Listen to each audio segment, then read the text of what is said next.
and welcome everyone to Mustang Field. Jamie Perko along with Chris Ramirez. It is the Battle of the Bridge, and it is Highland and Munster. Both teams having a pretty decent season as in the Lake Athletic Conference. Highland 5-1 and 2-1 in conference play. Munster Mustangs 4-2 and 1-2 in conference play. As you see the teams coming out to the middle of the field for the coin flip, and I tell you what, Chris, this game.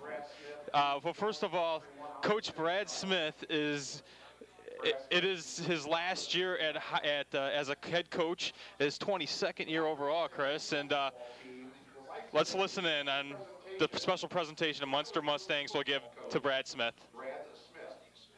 Since this is Coach Smith's last regular season visit as head coach to Mustang Field, we want to take a moment to honor him for his contributions to Northwest Indiana high school football. There has always been an intense rivalry between the Munster Highland football team. But when Coach Smith began his coaching tenure at Highland in 1996, that rivalry took on a new dimension. Not only have Coach Smith and Coach Marsh been rival coaches for the last 27 years, but they've also been good friends. Both teams always bring great aggressiveness to the bridge game. But at the same time, they also bring respect for each other for the game of football. This respect has been instilled in the players by the role models they have in their football coaches. Coach Smith always made sure that no matter the score, his team played as true gentlemen. With an overall record of 137 and 89, Coach Smith has had tremendous success in wins and losses. But he has had even more success off the field, where he has instilled character and integrity in his players. The Munster community appreciates the class that you and your teams have brought to this field. As a symbol of our appreciation, we now present to you a football helmet. One side red with a white Munster Mustang, and the other side Highland blue with a yellow Trojan logo. This helmet represents the competitive natures of these two teams, fighting for the bridge trophy and the all-important bragging rights.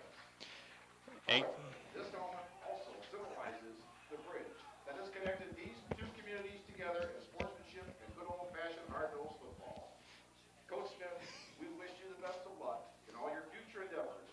May God bless you and your family. First of all, Jamie, if it represents the if it represents the bridge, then it needs to be spray painted. If you remember the good old days when they could graffiti the bridge around here, that's not allowed by the kids anymore.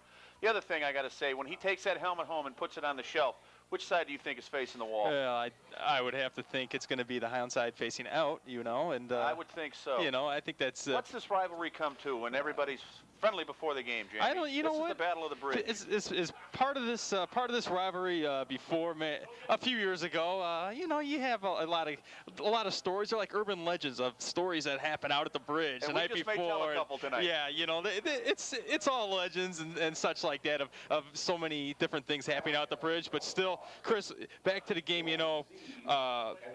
Coach Smith, what a job he's done here. A nice thing that Coach Marsh and Munster Mustangs have done for him. Just about set for a kickoff, Jamie. I tell you, this rivalry's been going on for a long time. Tonight's a game that means something. A lot of years you can throw the records out, but this year you want to keep the records in because they actually are playing for something here, positioning in the Lake Athletic Black Division. And I expect a real good ball game. Of course, we haven't mentioned yet that Zach Cook is going to be out, the big running back for Highland. Their leading rusher, Jamie, as you told me yesterday, and it's going to be a big blow for him. And looking at the statistics, that's really going to even things up on the ground for both teams tonight. I really think that's going to be your key to the ball game. Which team runs the ball better? And Zach Cook, of course, a hip pointer in practice a week ago, did not play against San Duran. Will not play tonight. That's 578 yards of the offense that is being taken out. Of course, Munster won 2 last year during the regular season, 25-0, and sectionals, 24-7. The kick goes out of bounds, and Highland flag comes up, and Highland's going to have the ball in pretty good field position to start this ball game out. You look at the Highland offense, it's going to be Brandon Siska at quarterback, Brian Pennington, and at fullback, Aaron Zabowski at the left halfback, and Brett Bach taking Zach Cook's spot at the right halfback. When we saw Highland a couple of weeks ago when they dominated Calumet, Brian Pennington had a breakout ball game, the fullback.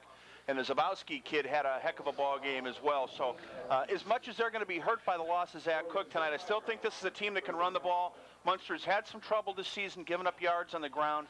So again, the thing to watch right now, I think, is going to be the running game and what Munster's defensive front seven can do to stop it. And Childers and Miller the tight end. Childers the wide receiver, their main receiver for the year so far. And there's the run over the right side. That's Pennington. And Pennington's going to be stuffed short of the line of scrimmage.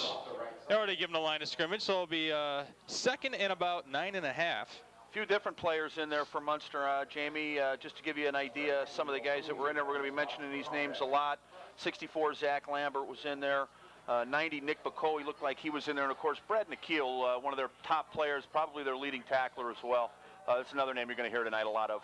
Formation for the Trojans. Cisco back to pass. Looks near sides, got his man complete. Out at the 45-yard line and then tackle at the 47. Brian Miller on the reception, pick up about 11 yards on the play. And linebacker Brad Nikhil on the tackle again for Munster. He's going to be all over the place today. It was a great route there by the wide receiver on that play. Nice job by the quarterback to get him the ball. Well, talking to Coach Smith. That's something you don't expect to see a lot of in this game is passing, and we're getting it right away. So talking to Coach Smith earlier in the week, he'd like to get more receivers involved. Childers, leading receiver, 8 catches, 219 yards, 4 touchdowns. I'd like to see Brian Miller get involved a little bit.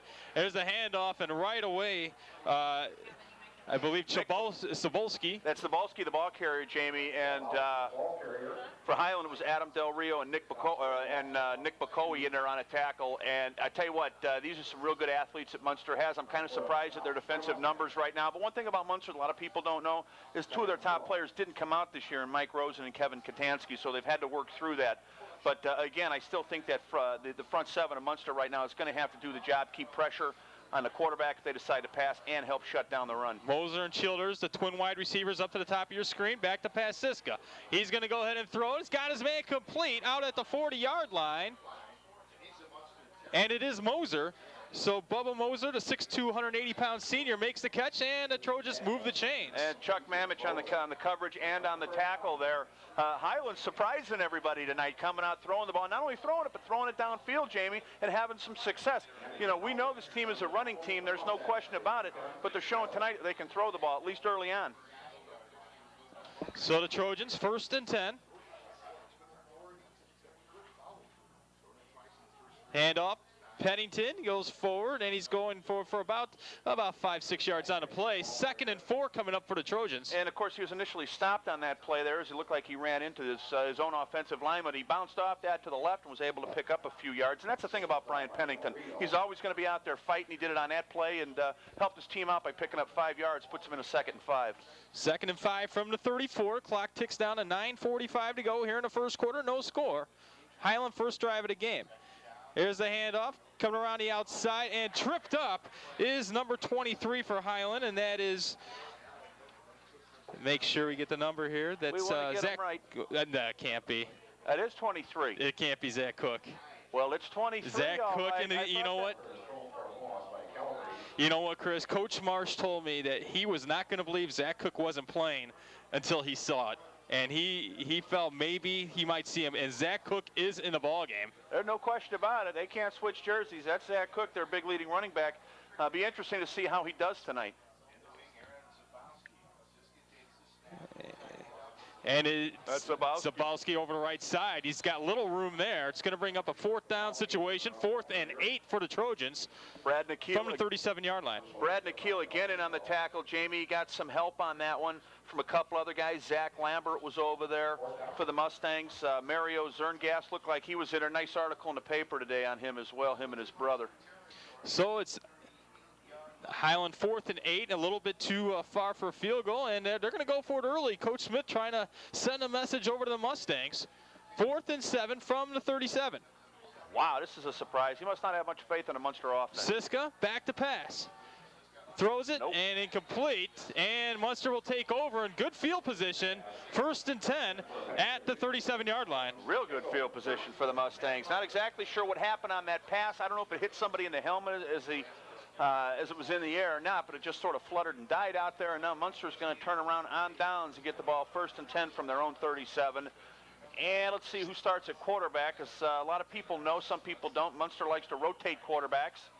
Mike Kalina and Wally Serafisi, Jamie, both get time in. It looks like 16 Kalina come out there. Kalina, Steve Smith is the fullback. He's the leading ground gainer for the Mustangs this year. He's the lone setback. Yeah, he had a big week last week against Hammond.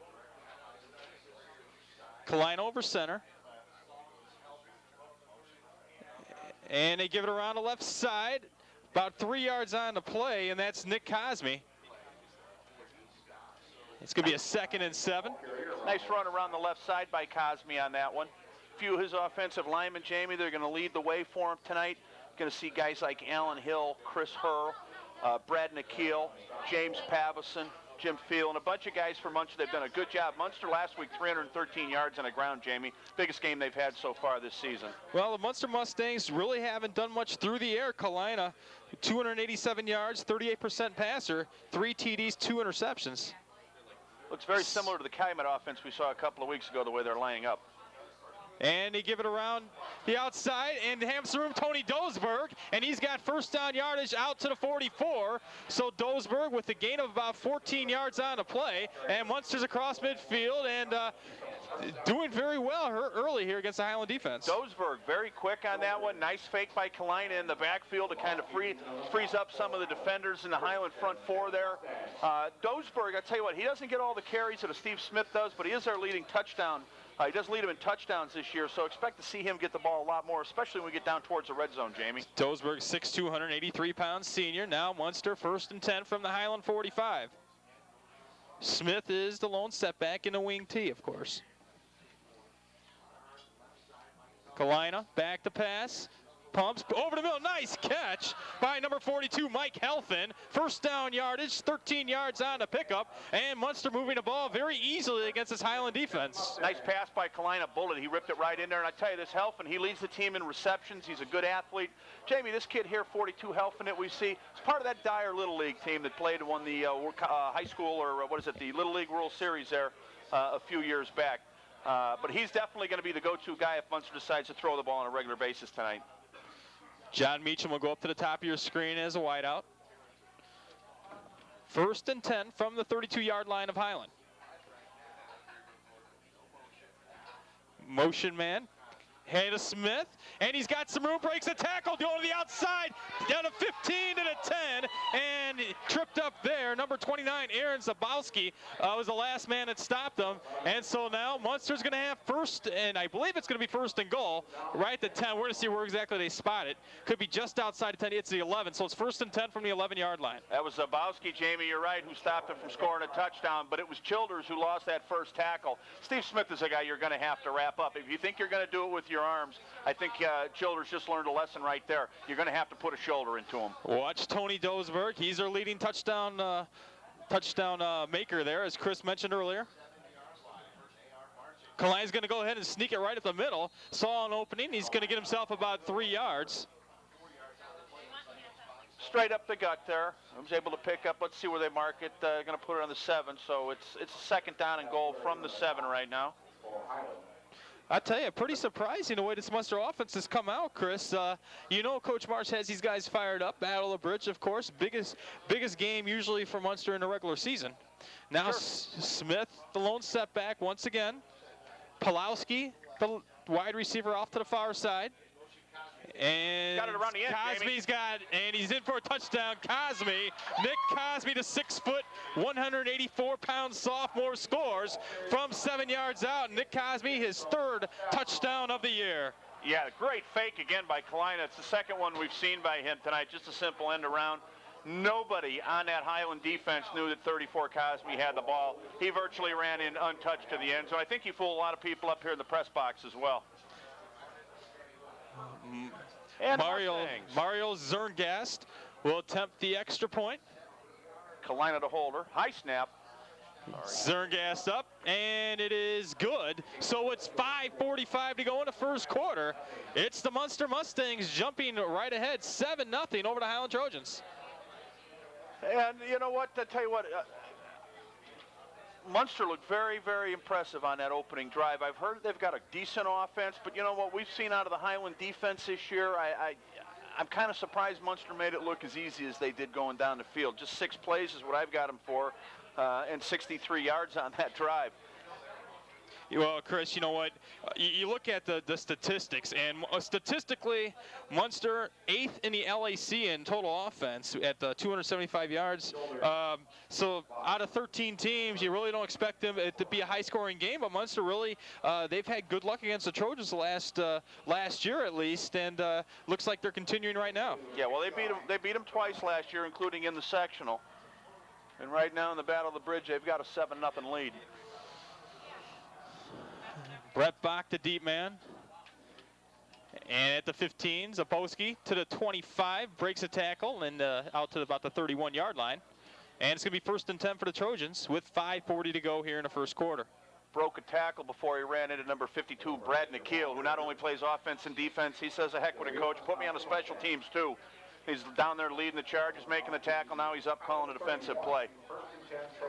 So the Highland Trojans start up 1st and 10 from their own 31. They've shown that they can throw the ball here early in the game. Siska 2 for 3 for 22 yards.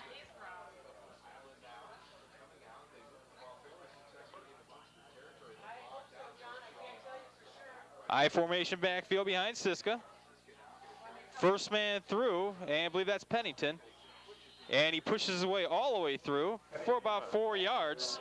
Anybody for Highland running with that much power, Jamie's got to be wearing jersey number 38, and that is indeed Brian Pennington. And what a great game he had a couple weeks ago. We got a chance to see him against Calumet, Chris. A breakout game for the kid. He'd come back after missing a couple of games with an injury.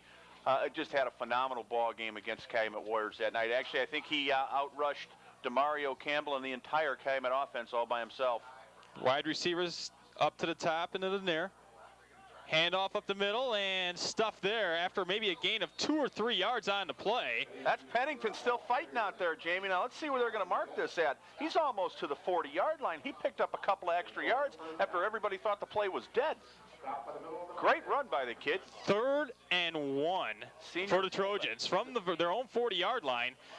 Big play for them to come back after the Munster touchdown. 6'2", 200-pound senior is Pennington. Fieldhouse and Childers, your wideouts.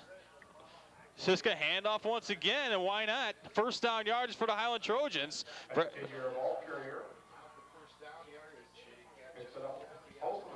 So 1st down for the Trojans at the 41-yard line. Pennington, all those yards all by himself on that drive. 5 carries, 18 yards for Brian Pennington.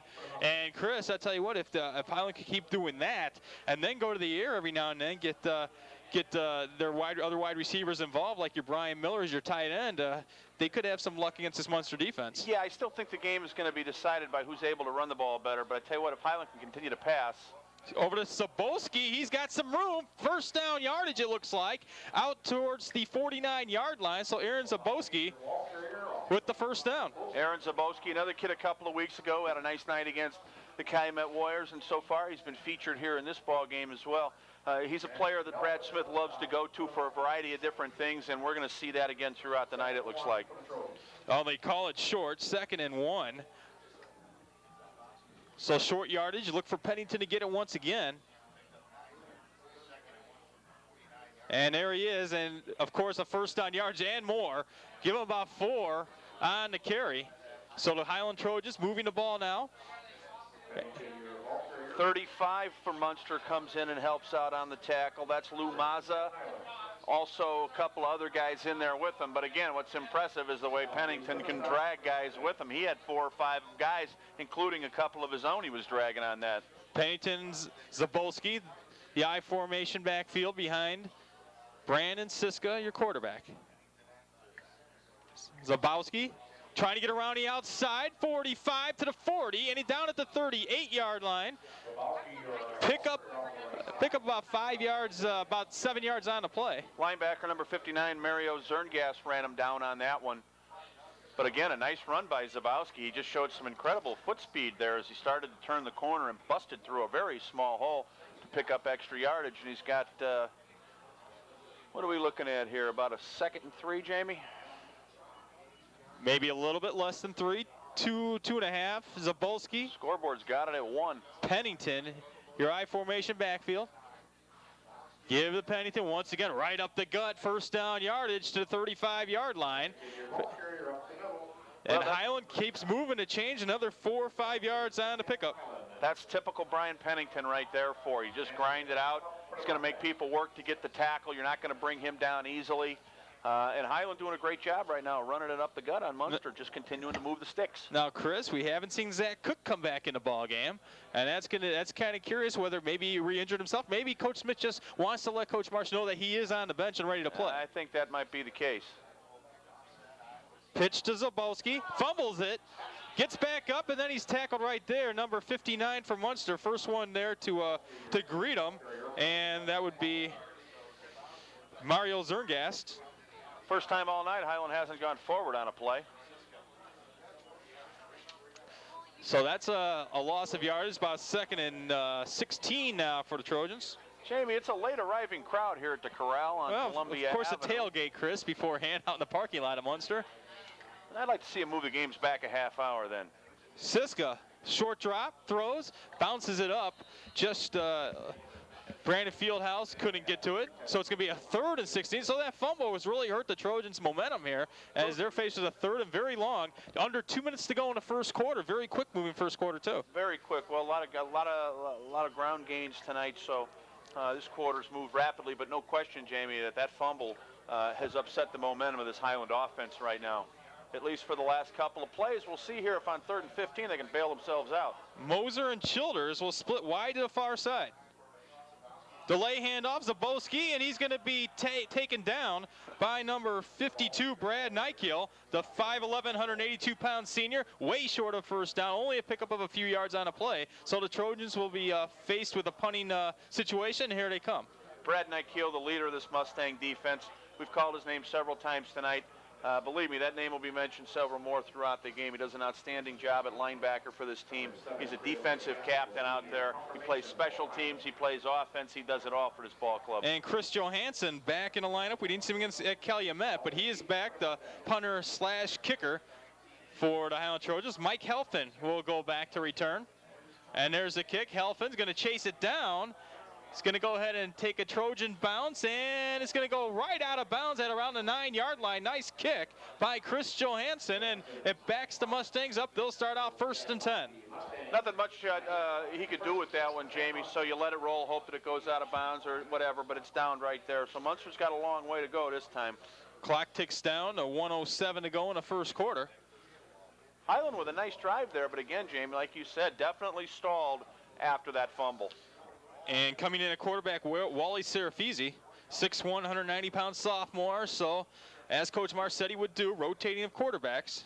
Well, we'll see how it works for him. You and I have seen a couple of teams do this so far. I don't know that we're big fans of it, but we'll see how it works for the Mustangs tonight. Smith, the lone setback.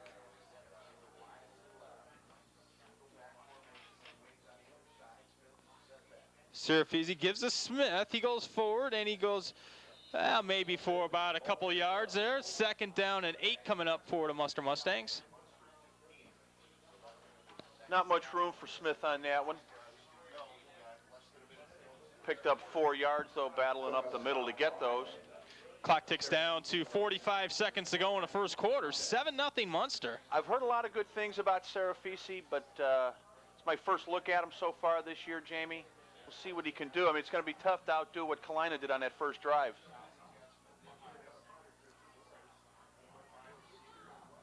Long count by Serafisi. And he keeps it. No, he hands the ball off. 34 Dosberg again. That's Cosme. Or Cosme, I'm sorry. It's the same play we saw run for a touchdown, a little more successful when we saw it on this end of the field. Couple of yards lost on a play, and that should take us down to the end of the first quarter. I don't think they're going to get another play off. Clock ticks down 5 seconds, and that's going to do it in the first quarter with your score. The Munster Mustangs 7, the Highland Trojans nothing, and we'll keep it here, Chris. You know,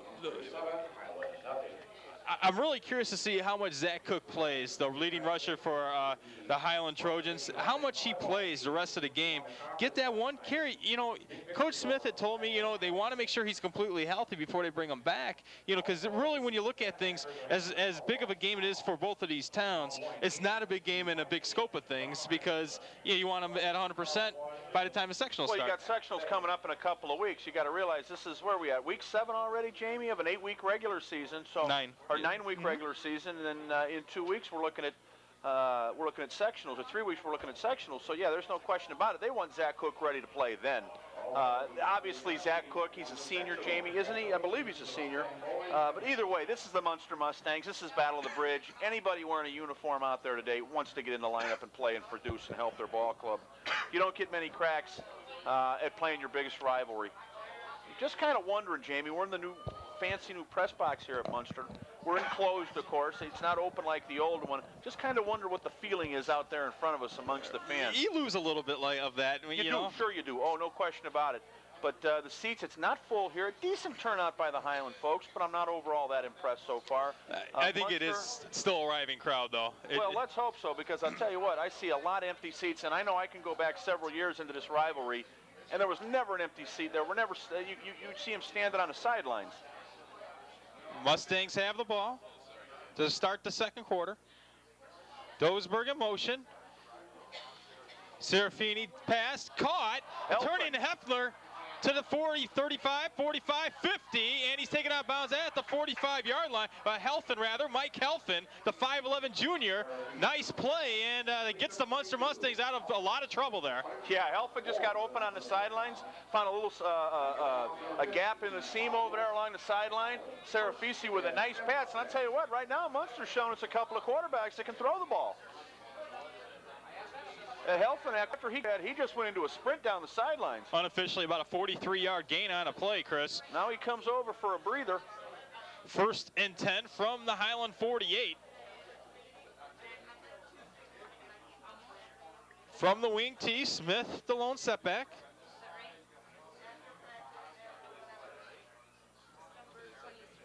Dosberg in motion. They give the Smith, or rather Cosme. Cosme's 3 yards, about 4 yards short of a first down.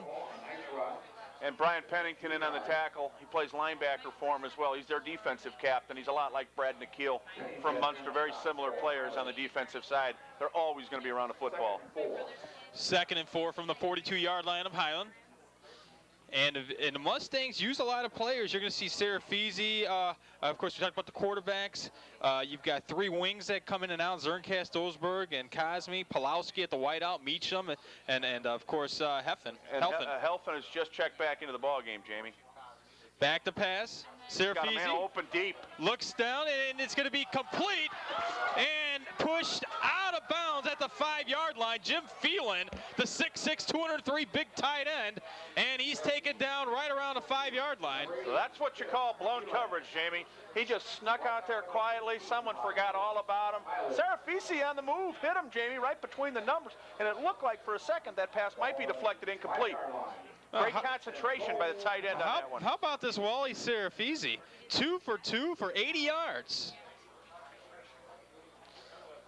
He's looked impressive so far, and you know what? I'm very impressed with the Mustang offense. They're moving it through the air and on the ground. 1 if by land, 2 if by sea. Meacham will spread wide to the outside. And whistles blow, flags fly. Let's see what the call is. And that could be going against Munster. 10:57 to go in the first half. 7-0 Munster leads already. No indication. It is against Highland. It's going to inch the ball a little closer to the goal line, Jamie. Half the distance. Half the distance, yep. So it's going to put it about the 2.5-yard line. Where Munster's going to look to punch it in and go up 14-0. So they move the ball ever closer. Looks like it's about the 3.5-yard line. It's actually about the 2.5 to the 3, Jamie. They were at the 5, so to move it, you're almost right up there at that stripe where they kick the extra points from. Serafisi over center. He's going to go and sneak over the left side. He's got it. I think he's got it. Right over touchdown, Munster. Right over the left side behind his big guys over there. That's, of course, James Pavison over there. Brian Nikhil, the left guard. Chris Herr is the center for Munster. And, Jamie, it's 13-0 right now. We're just over a minute into the second quarter. I think this is kind of a surprise. I think so. I think 3-yard touchdown run. And, yeah, so far it is a surprise, Chris. I haven't seen this Highland defense get knocked back like this this year, or even read about it. Of course, last week they had problems, but still. And the extra point is good, 14-0. Now, we know from listening to my previous broadcast that I have trouble keeping stats, but I think I got this one right. 7 plays, 90 yards. If it's not right, it's darn close, and that's a heck of a drive, Jamie. Yeah, of course, a couple long deep passes really helped that drive out a lot, but still. Well, the big play, of course, the 48-yarder to Helfen along the far sideline. And the fact is, Chris, that the Highland Trojans are having problems in the secondary right now. They're getting the big plays, giving up the big plays, and right now that's going to be their downfall because Munster not really running the ball, but it's through the air that Munster's getting down the field. Exactly. I'm just sitting here thinking, you know what? Here I make my keys to the game again. Who's going to run the ball better? Well, it turns out the team that's winning right now is the team passing the ball better. I don't think there's any question right now that what Munster's done through the air is the difference in this ball game. The Highland, 7th in the LAC in total defense, 7th against the pass, giving up 69 yards a game. They're way past that now. Yeah, it's going to take a hit tonight if this keeps up. And here we go. And here's a kickoff. And I believe it's Zabolski, I'm pretty sure. That's 59, Mario Zerngas down there on the tackle, Jamie. He's one of their linebackers. He's got a brother on the team as well that does the kicking for him. First and 10 from the 26 for Highland. And as we mentioned earlier, one of the local dailies has a nice article in today's paper, today being Friday, for those of you that watch it on Monday. If you get a chance, look back into your stack of newspapers, pull up the Prep Zone, and you'll find an article on the Zerngas brothers. Split backfield behind Siska. Gives Zach Cook over the left side, and a few yards out of play, so Zach Cook re-enters the ball game. Well, that's the second time we've seen him out there. 2 plays, 2 carries. Last time he headed straight to the sidelines. Looks like this time he's going back to the huddle. We'll see if he stays in. Well, if they're going to break them out, Chris, they're down 14-0. You're probably going to have to, but they have had, we saw them complete a couple passes. Cisco with a couple completions, so maybe that might be a way to go also. Split backfield, Siska hand the ball off right up the gut. They're jumping in there like it might be a loose ball. It's hard to tell. Bodies flying all over into the pile. There's Pennington on a carry. See 61, one of the last guys coming out of that pile for Munster. And of course number 61 is Tony Calabrese. Not sure who else were some of the other guys in there, but there were a number of Mustangs in on the tackle. 3rd and 4 from the 42-yard line for the Trojans. Important drive here in the second quarter. I formation backfield behind Siska. Siska fake, rolls near side, throws, and it's complete. And down Pennington on a reception. It's Brian Pennington. The guy does it all for the Trojans. Or is it incomplete?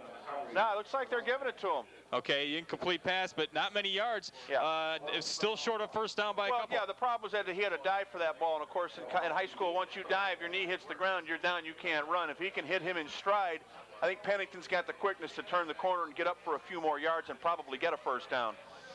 But as it is, we're going to see Highland punt the ball again.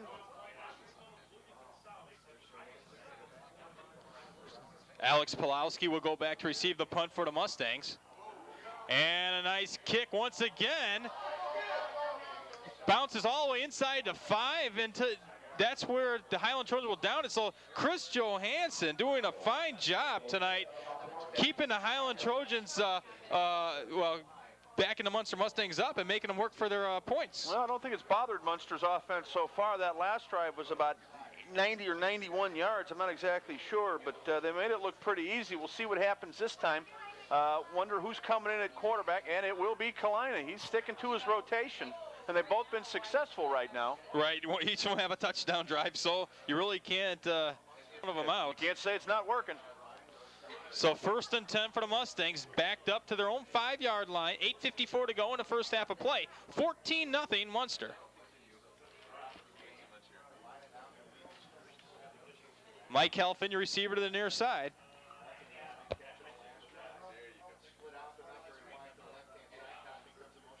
Give over to right side. Smith, not much room there. Maybe a few yards on the play. 2nd and 7 coming up. Number 61 from Munster, it looked like their offensive lineman, and I think that's Tony Calabrese. Looked like he leveled somebody. He pancaked somebody from the Trojans on that one. And the offensive line for Munster, James Pavizan, Brad Nighgill, Chris Herr at center, right guard Alan Hill, right tackle Tom Lee. That's your front 5. Not too big. No one over 220 pounds. So compared to what we've seen in the past. 2nd and 7 from the 8-yard line.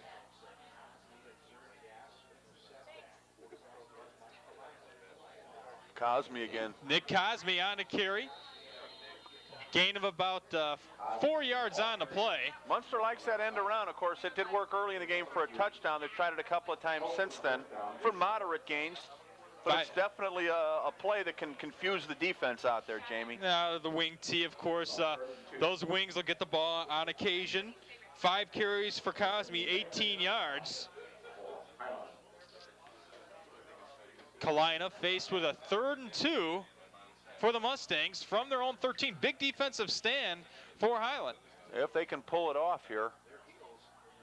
Munster Smith, go ahead. lone setback. Kalina hand to Smith. He's got an opening, and he's going to try to get to the outside. He's brought down at the 30-yard line. Big first down yardage there. Finally brought down by number 22 for Highland, and that's Matt Euknes, 5'10" junior. Matt went for a ride on that one, Jamie, as Smith just continued to carry him down the sideline. Munster just needed 2 on that, but they picked up a lot more than that as Steve Smith just busted through that line. And I thought once he got past the linebackers, Jamie, he had a chance if he could turn the corner on his near side to run a table on that one. So Smith, once again, a lone setback in a wing tee. 1st and 10 from their own 29-yard line for the Munster Mustangs. And they give the Smith again over the left side, just up to the 30-yard line, maybe a gain of a yard. Highland very good that time, and we seen last week, Chris, how the Lowell defense could not make the tackle on the fullback, and that's what's happening here. Big yardage, because if you push everyone up at the line, there's hardly any secondary defense there. Yeah, and that time, Highland's defense did a good job because they didn't bite on the end around fake on that one, and they went straight for the ball carrier. They've had some problems with that tonight. If they can read it a little bit quicker, they might have some success stopping Steve Smith tonight. 2nd and 8 from their own 31-yard line for the Mustangs. They send Helfand out to the wide side, up to the top of your screen.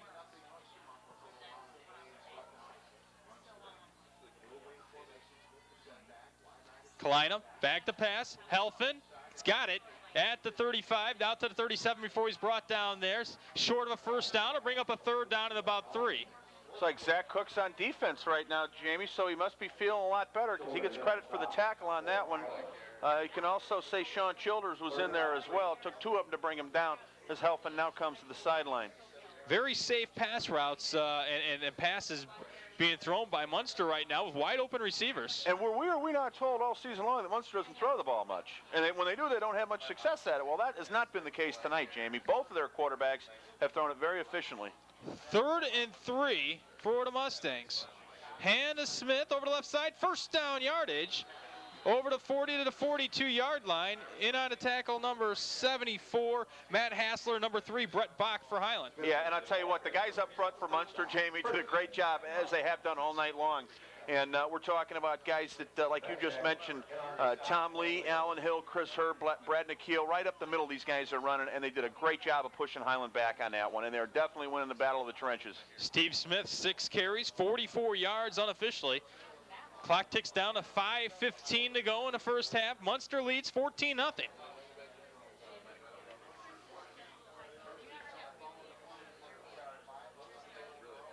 Handoff once again, Smith. Gain of 4 yards on the play. 2nd down and 6 coming up for the Mustangs. Not much there for the Munster offense on that play. And you know what? It's funny. You see, not much there, but of course it's 4 yards. And well, you're right. It's the thing is Highland. We saw Highland doing that against Munster a little bit earlier in the first quarter with Pennington. Now Munster seems to be able to do it with Smith. Yeah, when you can pick up 4 yards on a play that has really not been all that successful for you, doesn't look all that successful, you're not having too bad of a night. So from the wing tee, Smith the lone setback.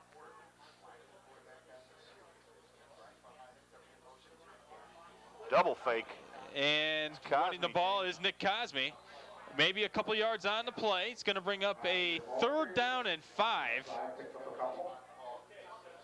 Brian Pennington, number 38, in on the tackle once again, along with number 74 for the Highland Trojans. And that, of course, Jamie, as everybody knows, is Matt Hassler. Another player who, by the way, was featured in the newspaper today. One of the local dailies, it was a Munster Highland edition. I don't know if you saw that. Of course, we don't get free advertising, so we don't mention the names. They start mentioning us, we'll start mentioning them, but it was a good article. Helfin to the top of your screen. Smith the lone setback. Kalina rolls out far side, looks, throws it, overthrows his man. Nick Cosme downfield. It's going to bring up a 4th down. And you know what, Chris, you come to the point now where you've been running it so many times successfully. You break it up with a throw that it's an incomplete. Yeah, he was open, but you didn't get it. Now it maybe switches over momentum to Highland now on the punt. Well, it's possible he really overthrew that one by a long shot. He had Cosme wide open, and if he can get the ball anywhere near him, I got to believe Cosme's going to come down with it. If he hits him in stride, it's an easy 6 points. Now we see is at 45, Del Rio does the punting for him. Adam Del Rio, I think he's played quarterback in the past and running back for this team. Sean Childers and Brett Bach back to receive the punt, and it's going to be Bach at the 25-yard line. He's brought down a little past that. Of Mustangs. 3:30 to go in the half, and the Highland Trojans will try to get something going. They have had some luck through the air, and I'm curious to see whether they're going to go back to that to a couple of their receivers, Childers and Miller. Well, we'll see. They haven't had a great deal of success on the ground. Really, the only player that's been productive for him with his feet so far is Brian Pennington. He's your fullback. I don't know how many times you're going to continue to go to him. It's a shame, Jamie, if you're a Highland fan, that Zach Cook's not at 100% tonight. He's an exciting ball player, and he really makes this. If he were in there tonight, the playing field is a lot more level, I think, than what we see right now. Well, he's in there right now. Zach Cook and Pennington, a split back field behind Siska. Back to pass Siska. He throws it for Childers, complete. And a gain of about 5 yards on the play. But again, you want to try to hit your receiver where he can run with the ball. And we've seen the last 2 plays that they've run have been the identical play, Jamie, where he hits somebody out here on the flat. But unfortunately for Highland, they've got to dive to catch it. And as soon as your knee goes down, you're down. So. Well, the clock ticks down to 3 minutes to go in the first half of play. Highland not in a hurry yet, but they have to move briskly through their offense here. And a handoff. And I believe that's Pennington for a couple yards. And a host of Mustangs in there again. You're right, that's Pennington. We see Brad Nykeel come up. Also Helfin in on the tackle as well. He's the last guy out of the pile. 45, Adam Del Rio in there as well. You know, Jamie, if this game goes any quicker, we might be able to head over to Griffith, catch the end of that ball game. Well, you know what, time on the field, as you say that, they just figure we're going to lengthen it out a little bit more. So with 2:38 to go, a timeout on the field for a measurement. And it's a big first down for Highland if they get it. Well, no question, 2.5 minutes to go. Highland with decent field position right here. If they get this first down, they definitely need to put something on the board before halftime. I don't care if it's a field goal. And they're about a foot and a half short, Jamie. Just short. So Highland now faced with a 3rd down and about a half a yard.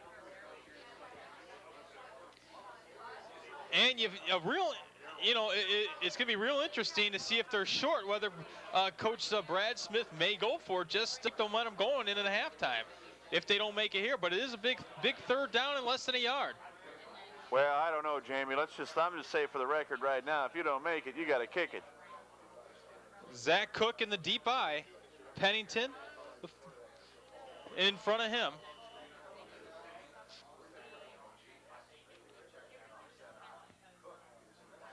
Give the Cook over to left side, and let's see if he's got it. He might have been just short.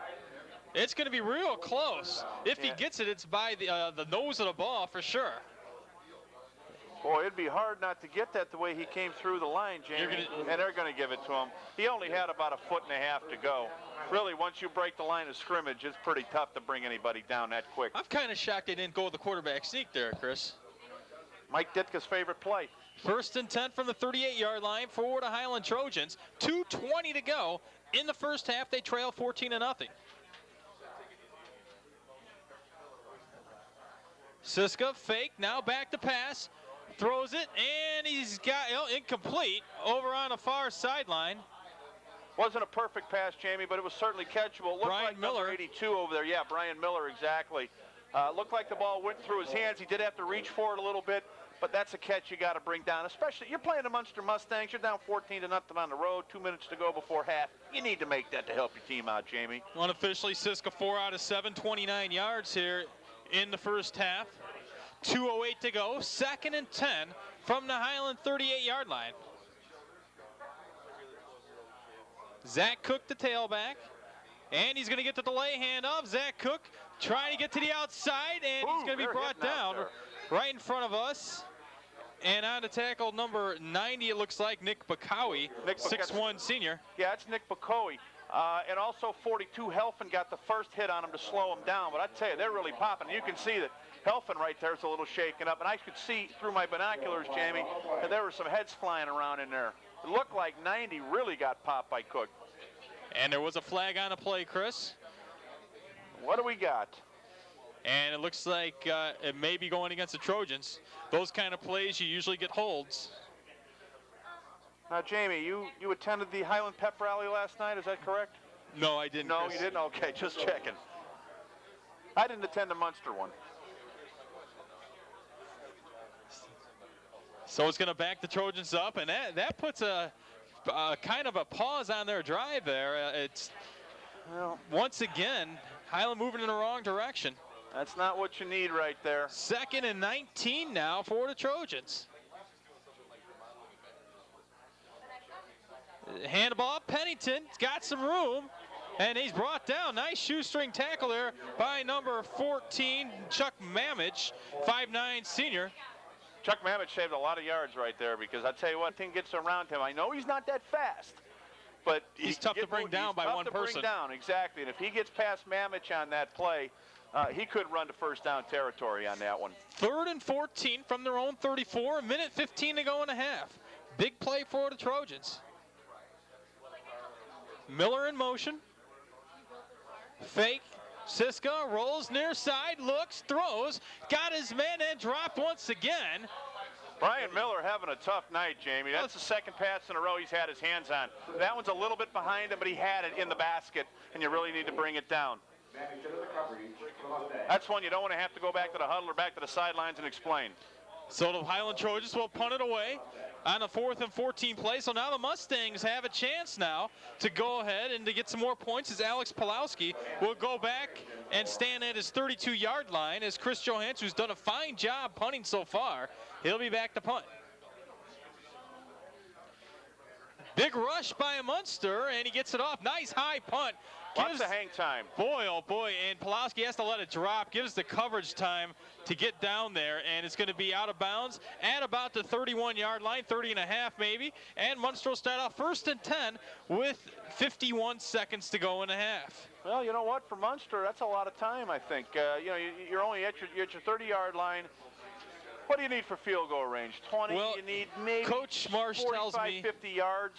Coach Marsh tells me, Chris, that their field goal kicker, it's basically extra points, maybe within 25 yards that he could hit it. So it's not, you're not looking at real long distances if you're looking at field goals. Of course, I'm judging the flag here as we would do if we were at Wrigley, and it's blowing in. It looks like if you're moving in the direction that Munster is, which is north right now.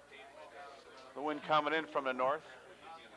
Cosme with the handoff to the 30, down to the 35, and down to the 37-yard line finally. He was tackled by number 67 for Highland, Billy Fahrenkopf. But it was Brad Nikhil that made that play. It was a great run by Cosby to cut it up. But Nikhil was out here. He had two guys to choose from. Which one am I going to pop? He popped the outside guy, allowed Cosby to turn it upfield, and he made a nice run. I thought he actually got more than 6 yards, but I'll tell you what, he could have very easily been tackled for no gain on that one, so it turned out to be a real good run. So the Mustangs call a timeout with 43 seconds to go. And that's their first timeout. 2nd and 4, and of course the Munster Mustangs, you look ahead for the Mustangs at their schedule, and you're going to see that they Lowell and Roosevelt at home to finish out the regular season. So if they were to win here, we saw Lowell struggle with some injuries. They may have a chance to maybe be on a little bit of a roll come playoffs. Now, it's easier said than done, but still Munster is going to have to, they got to take care of business tonight here first. Well, they're taking care of business right now. Receivers to the far and the near. 2nd and 4 from the 36-yard line for the Mustangs.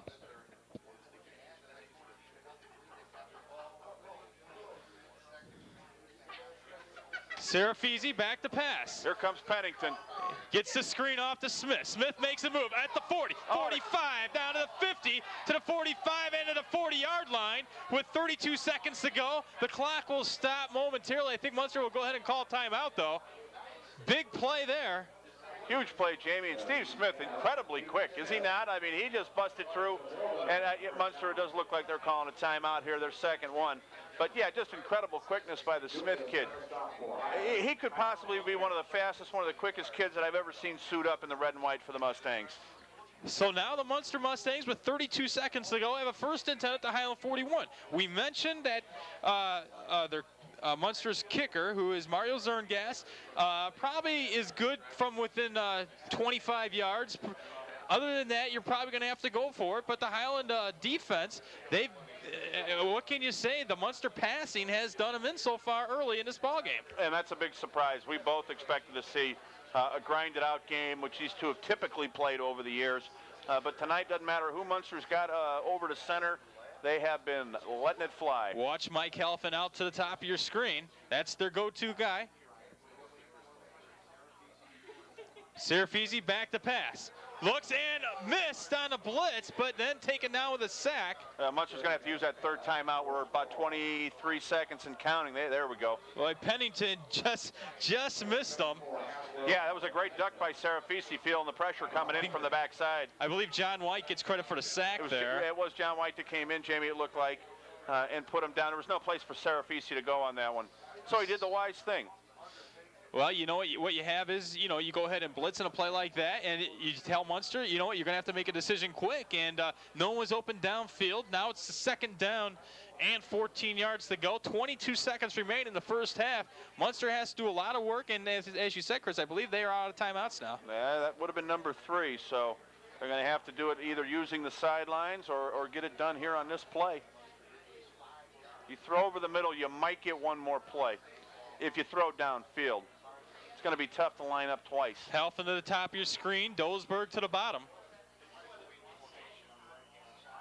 Serafisi to quarterback on a 2nd and 14 play. 22 seconds to go and a half. Serafisi back to pass. Throws it, Helfand, and it's incomplete, hits the ground, and it's going to be a 3rd down, 14 to go. Clock stops at 19 seconds. Well, he had Pennington, the middle linebacker, blitzing and bearing down on him again, so he had to get rid of it in a hurry.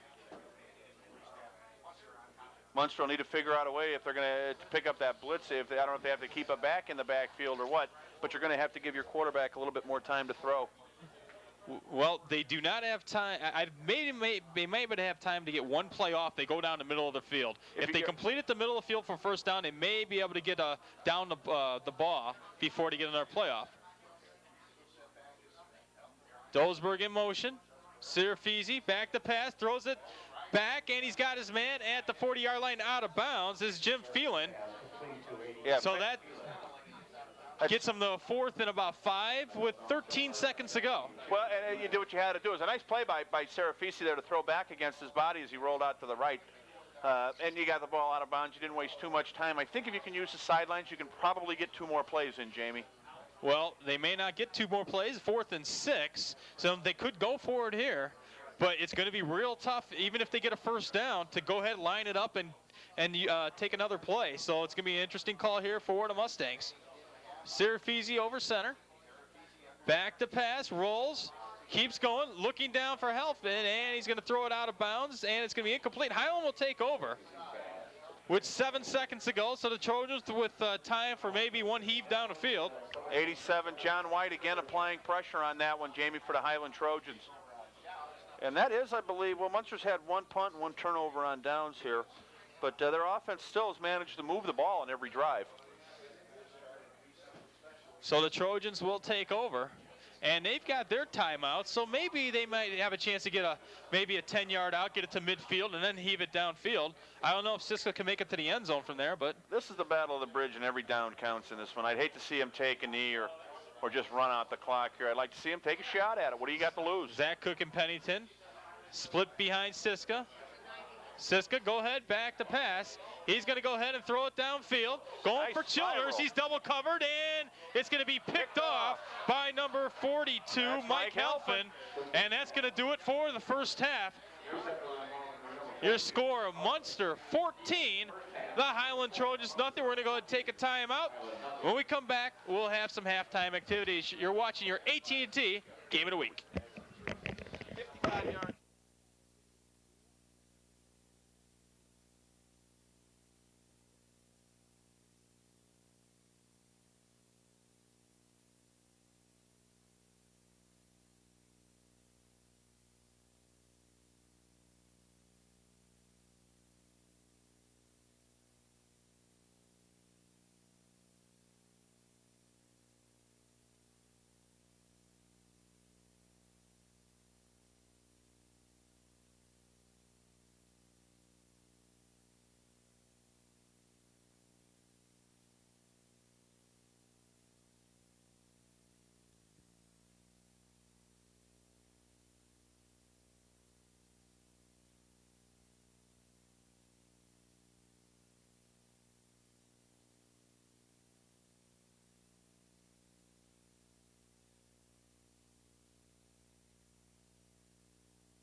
Welcome back, everyone, to Mustang Field in Munster.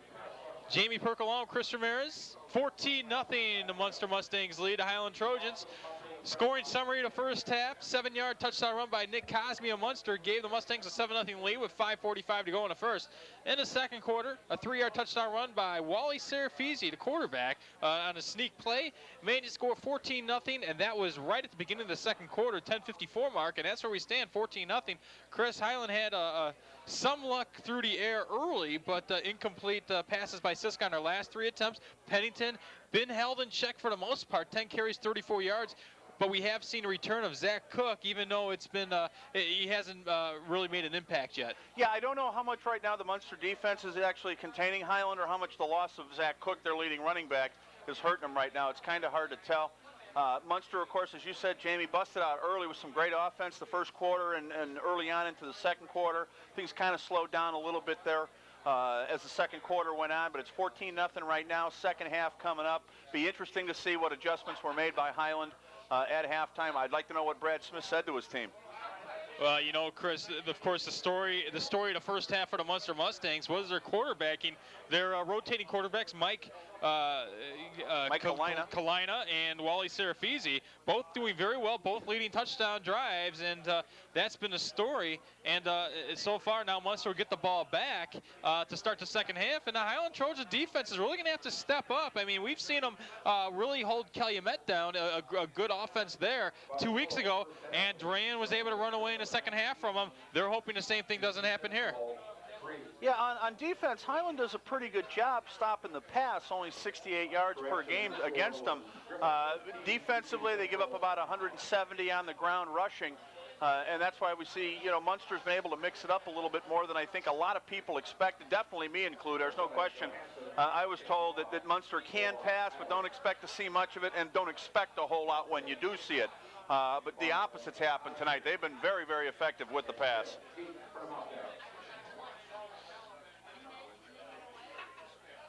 So Johansson will kick it off to start the second half. And right up the gut, Hefner, and he could be gone. What a move. That's Helfand, Mike Helfand. All the way in. What a return. And I tell you what, Chris, Mike Helfand. He's a fast man, Mike Jamie. Helfand went straight through the gut and took it all the way back. Boy, 97 yards officially on a kickoff return. Boy, I think that surprised everyone. The whole press box was up in arms over that run. And he deked somebody out here about the 40-yard line, the Highland 40. I'm not sure if it was the kicker or who it was, but he put a great move on somebody to finish off that run. Somebody ended up on the seat of their pants after that. And that's a heck of a way to start the second half. I guess at this point, it doesn't really matter what Coach Smith said to his team. And for the extra point now, Zerngast. Wow.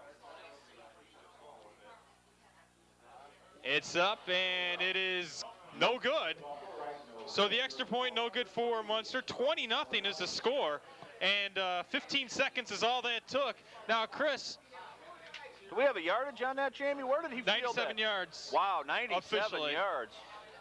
Chris, somehow in the halftime that Highland had, Coach Brad Smith talking it over with the guys, I don't think that was in the plans on the kickoff. Let them run back 97 yards. No, I don't think they're trying to lull Munster into a false sense of security here by giving them an early touchdown in the second half. So now, wow, that was quick. Boy, I tell you what, 15 seconds. This Munster team is up for this ball game. The Trojans, there's plenty of time, but you really have to start showing some signs on offense to give anybody hope if you're a Highland fan. Well, you know what? If you continue to fall behind, the only one the clock is in favor of course, is the team that's leading. And right now, that's Munster, and they're ready to pour it on, it looks like. We'll see how Highland responds from that. And there's a kick. Taken by the up man, and that's Bubba Moser, and he goes ahead and goes down near the 40-yard line to about the 38. One thing they teach the upbacks is run forward, and he ran sideways on that. He probably could have picked up a few more yards by going straight ahead. But as it is, they're going to start about looks like the 37, their own 37, to open up the second half. Be interesting to see how they respond now, Jamie. 11:18 to go in the third quarter, 20-0. The Mustangs lead. Zach Cook and Brian Pennington, your split backfield behind Siska.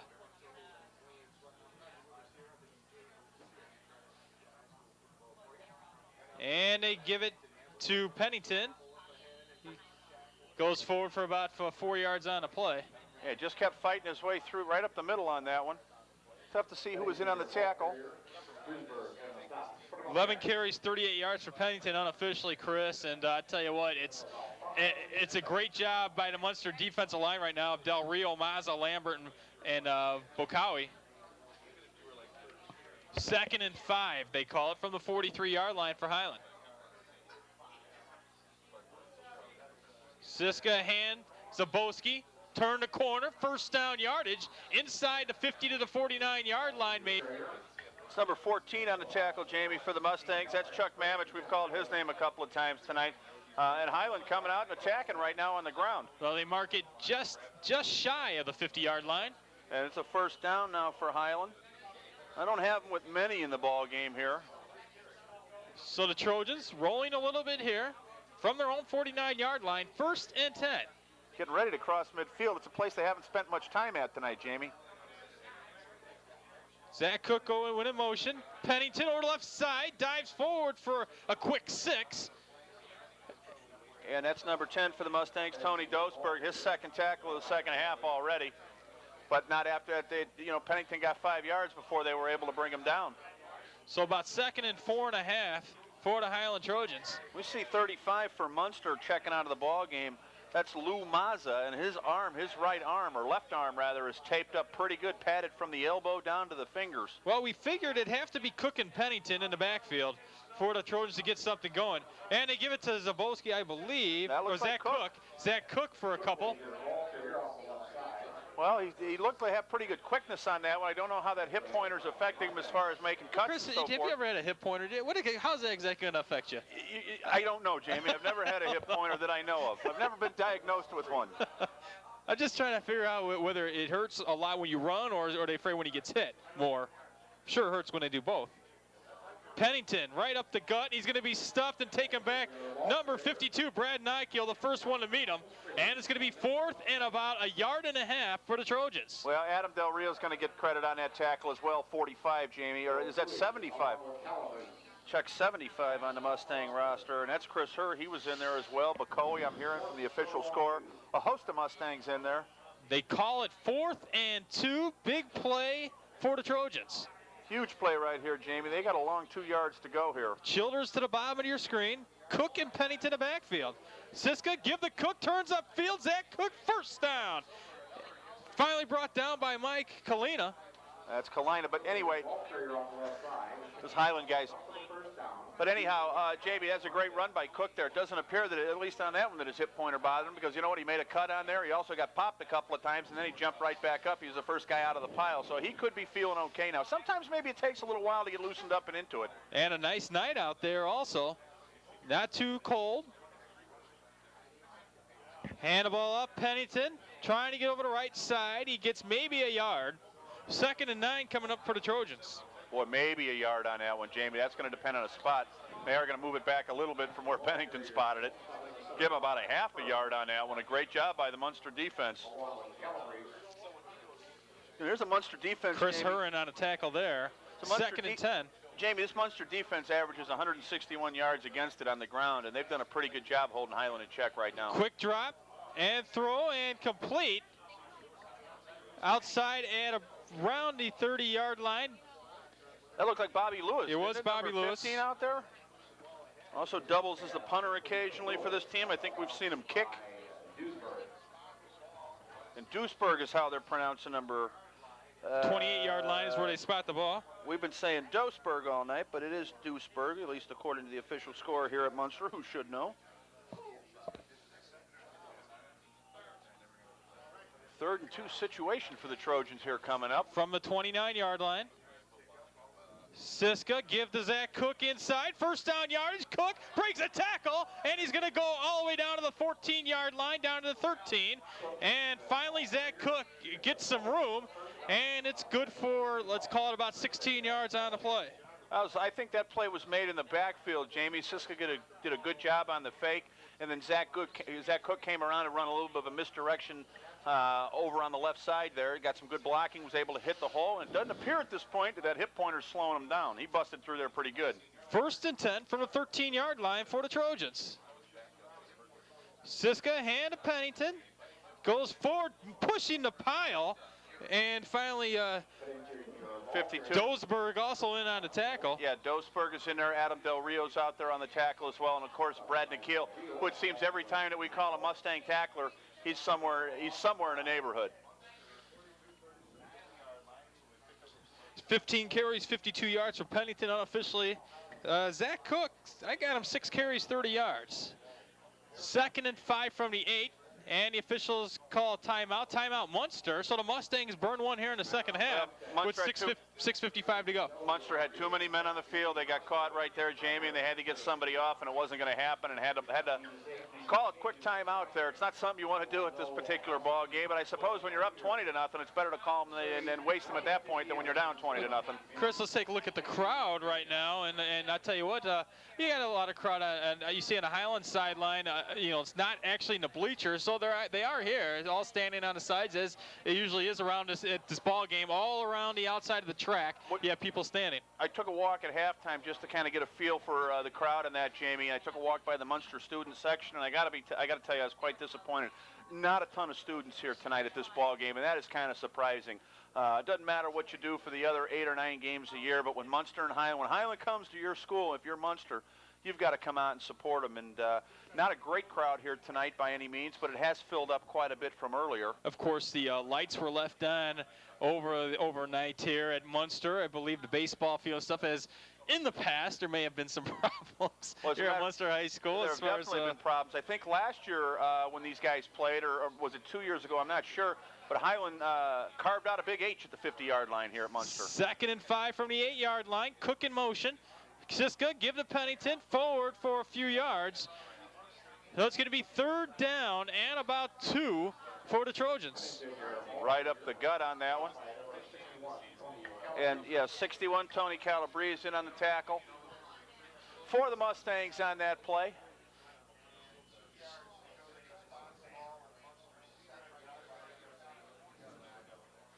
From the 7-yard line, a big 3rd down play for the Trojans. 3rd and about 4. Hand the ball off. Zabowski trying to get around the end. He's cut down. 59, that's Zerngast. What a tackle there, huh? He saved a lot of yards, possibly a touchdown on that one, Jamie. Just dragging him down from behind. Mario Zerngast, one of the 2 Zerngast brothers. Chris, 4th and 3 from the 6. And obviously, well, let's see, we got a man down here for Highland. And it is Aaron Zabowski. He's shaken up.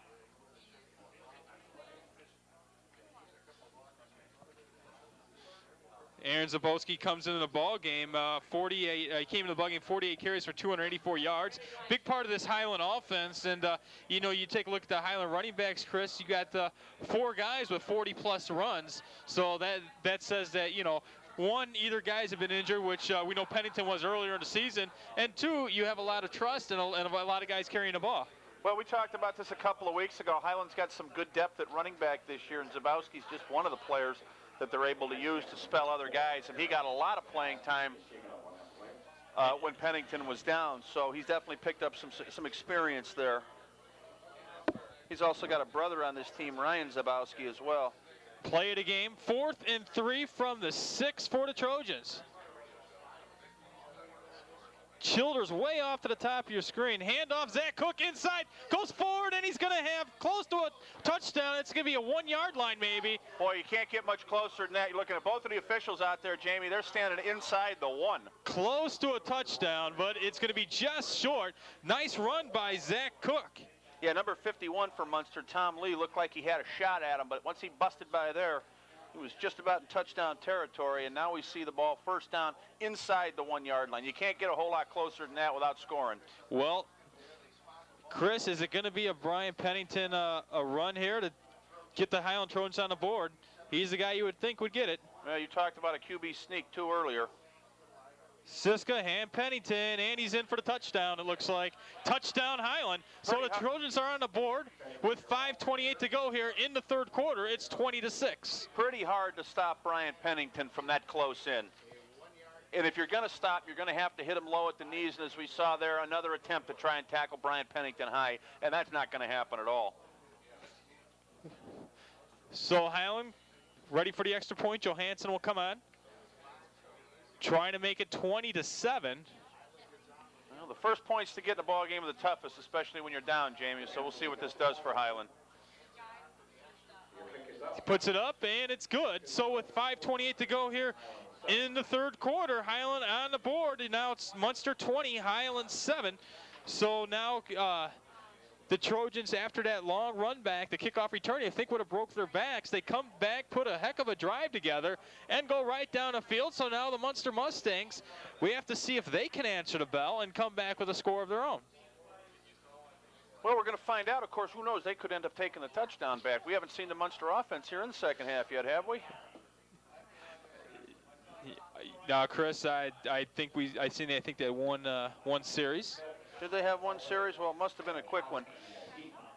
But I'll tell you what, 20-7, now you're within 2 scores. You got that touchdown you gave away, you got that back.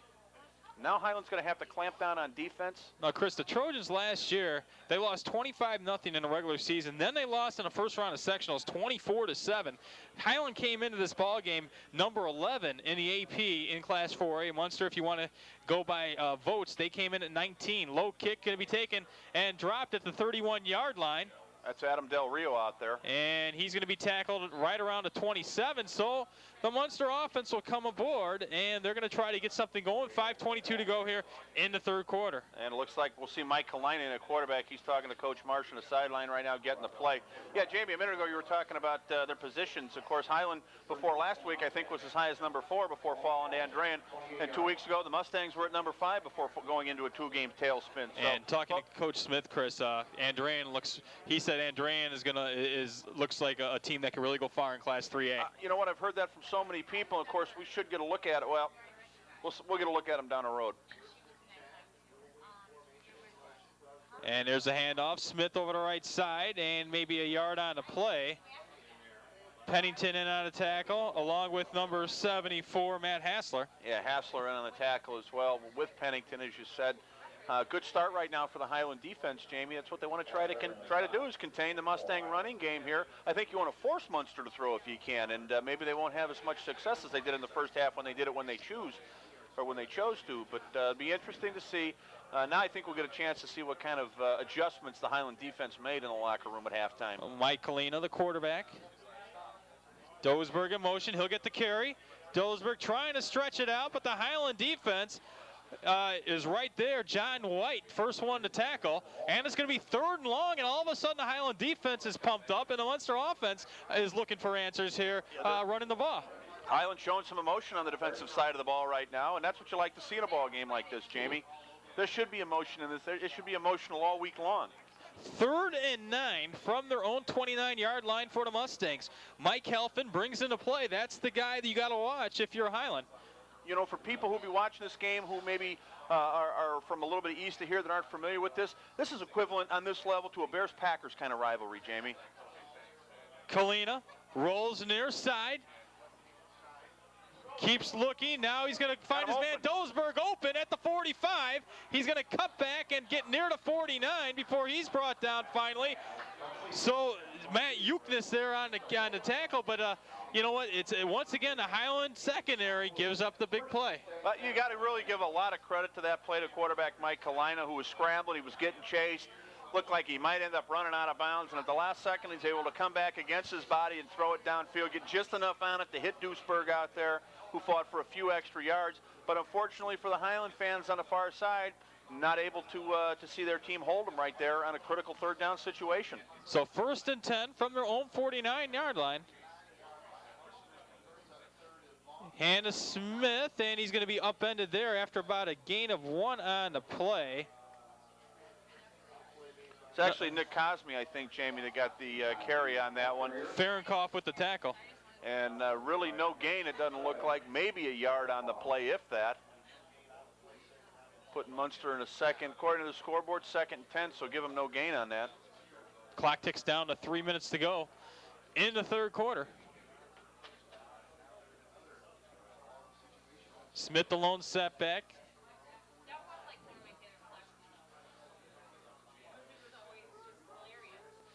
Kalina back to pass. Rolls far side, looks, fires, and it's going to be incomplete near the 40-yard line. Pass was intended there for number 42, Mike Helfand. He kind of bounced it in there right there. He's getting some pressure on him as he was running towards the far sideline. It's going to put Munster now in a 3rd and 10 situation. Well, Highland's got another chance here, Jamie, to hold him. Well, Munster has had some success rolling out, Chris, and I think you might see again. It seems like when they roll out, maybe the linebackers for Highland, they come up or they're not sure of who to cover, and that's what messes up their secondary. Now we see something here, Jamie. We got Highland kids walking in front of the Munster fans. Now we're getting to the real battle of the bridge. Yeah, that's nothing new for us. It's new for tonight, though. For tonight, yes. Kalina back to pass. Going to look the opposite way. Flag on the play. As the play continues, he throws there's the middle field and right in the arms of Zach Cook, and he drops it. But we're going to check the flag. Could be a holding call. Almost would have to be in that situation, Jamie. That was thrown in the direction of several offensive linemen with the Highland defense putting pressure on him. I'd be shocked if it's anything but a holding penalty here. I tell you what, Chris, Zach Cook had some daylight if he was going to take that because, of course, a running back, he's got speed, and it could have been a quick 7 for the Highland Trojans. He had speed and momentum going with him at that point, Jamie. The Munster offense was moving completely away from it, so. Yeah, he'd like to have that one back.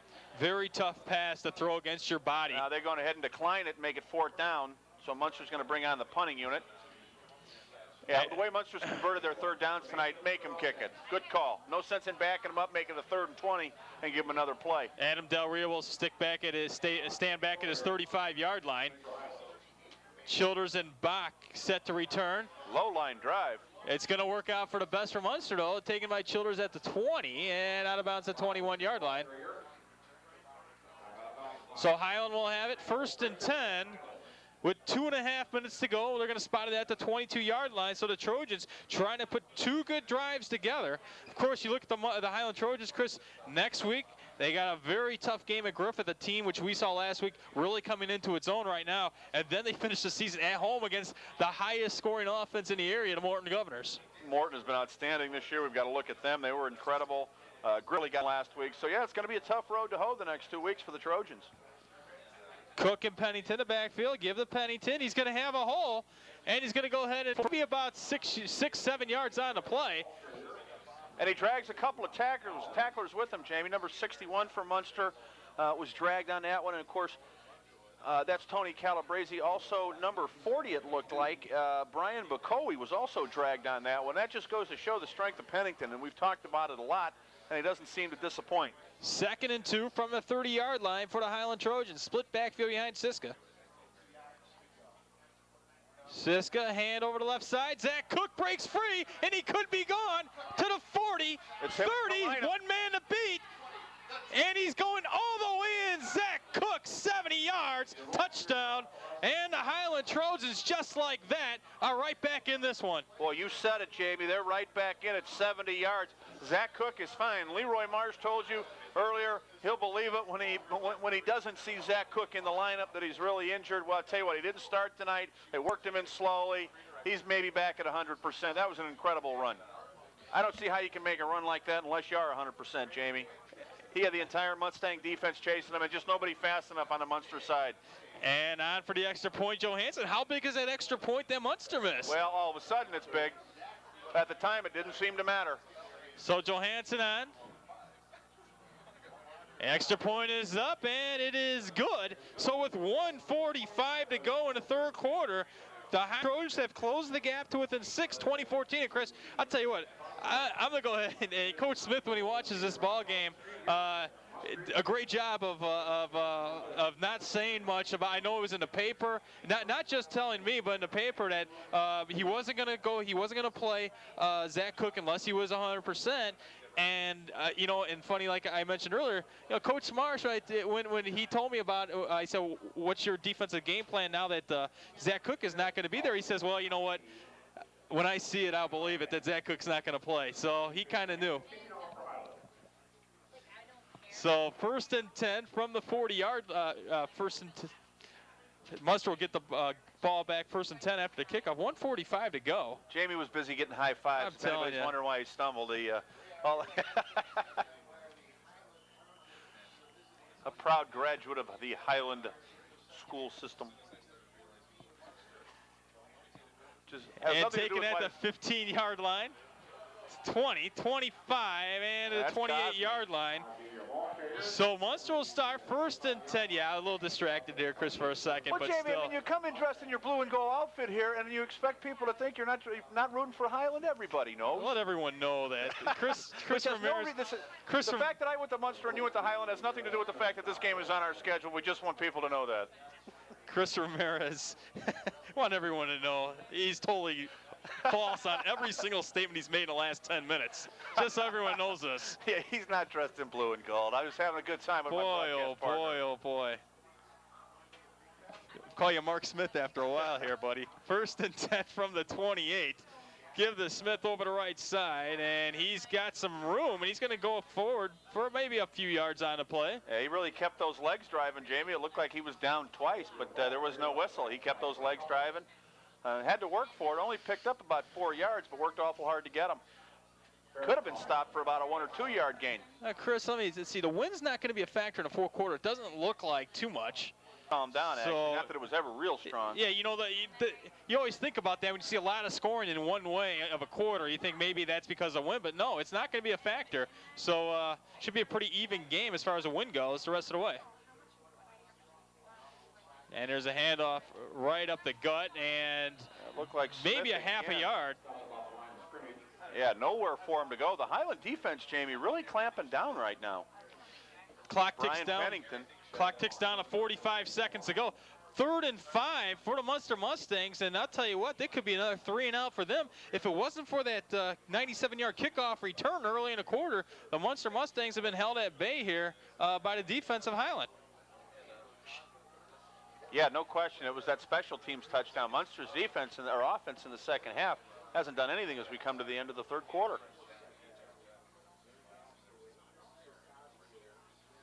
Serafisi back to pass, throws it, and it's going to be, there's a flag on the play.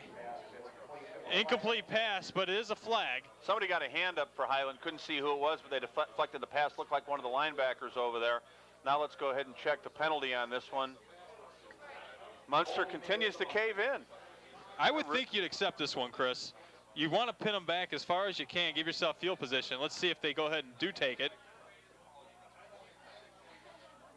Well, if they decline it, what are we looking at? If we're looking at fourth down. It was either going to be a 3rd and 15 or a 4th and 5. And well, I think you got to go ahead and punt it, don't you? I mean, that's my call on it. The only reason I understand what you're saying. You want to back them up. But if you back them up and they convert it, then it didn't really do you any good. I think you get the ball when you can get it right now, especially the way their offense is going. I think in the first half you do what Coach Smith did, but when your defense is playing as well as they have, I think you have confidence they can stop a 3rd and 15 play. But that's, of course, that remains to be seen.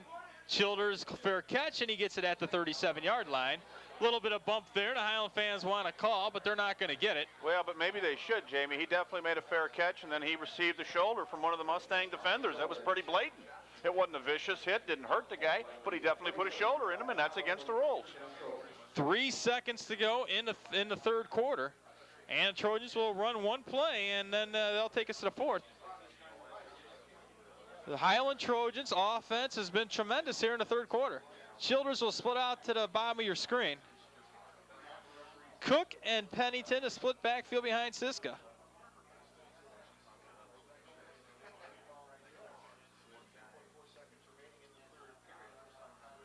And I'm going to say clean the ball up, and now ready to go. Hand the ball, Pennington. And he's going to be stuffed, maybe the line of scrimmage, and that's going to take us to the end of the third quarter. With your score, the Munster Mustangs 20, the Highland Trojans 14, and what a third quarter it was as we go ahead and take a look at the scoring. To start the half, a 97-yard kickoff return by Helfin,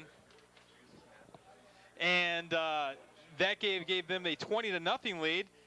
And then a 1-yard touchdown run by Pennington made it 20-7, and then a 70-yard touchdown run by Zach Cook made it 20-14. And that happened in a hurry, Jamie, and got Highland right back in the ballgame, especially at a time when it looked like their back may have been broken after Munster touchdown to bring a play here in the half. Wow, that could definitely do some damage to this Highland team. We wondered how they were going to respond, and we saw exactly how they responded with two touchdowns. Well, Chris, Brian Pennington, 17 carries,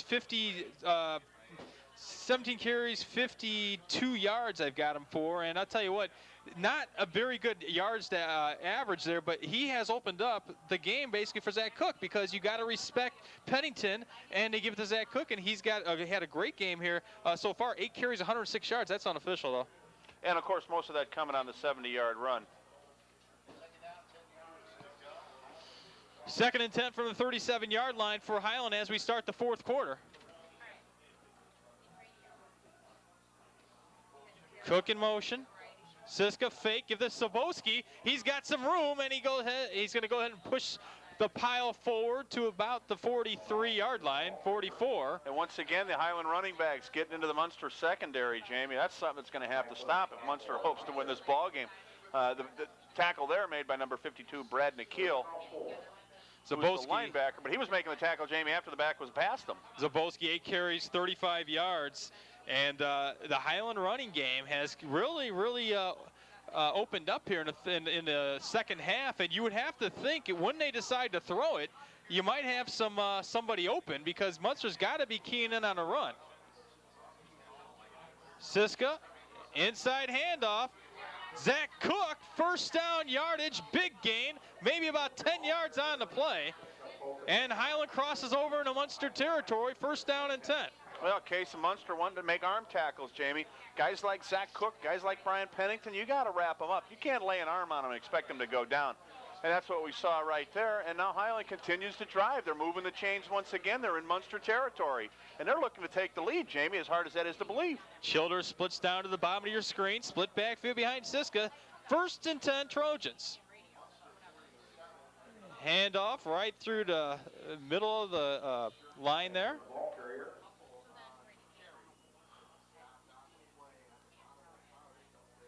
Out of the bottom of the pile there, 51 is one of the guys, Jamie. Of course, that's C.J. Shive.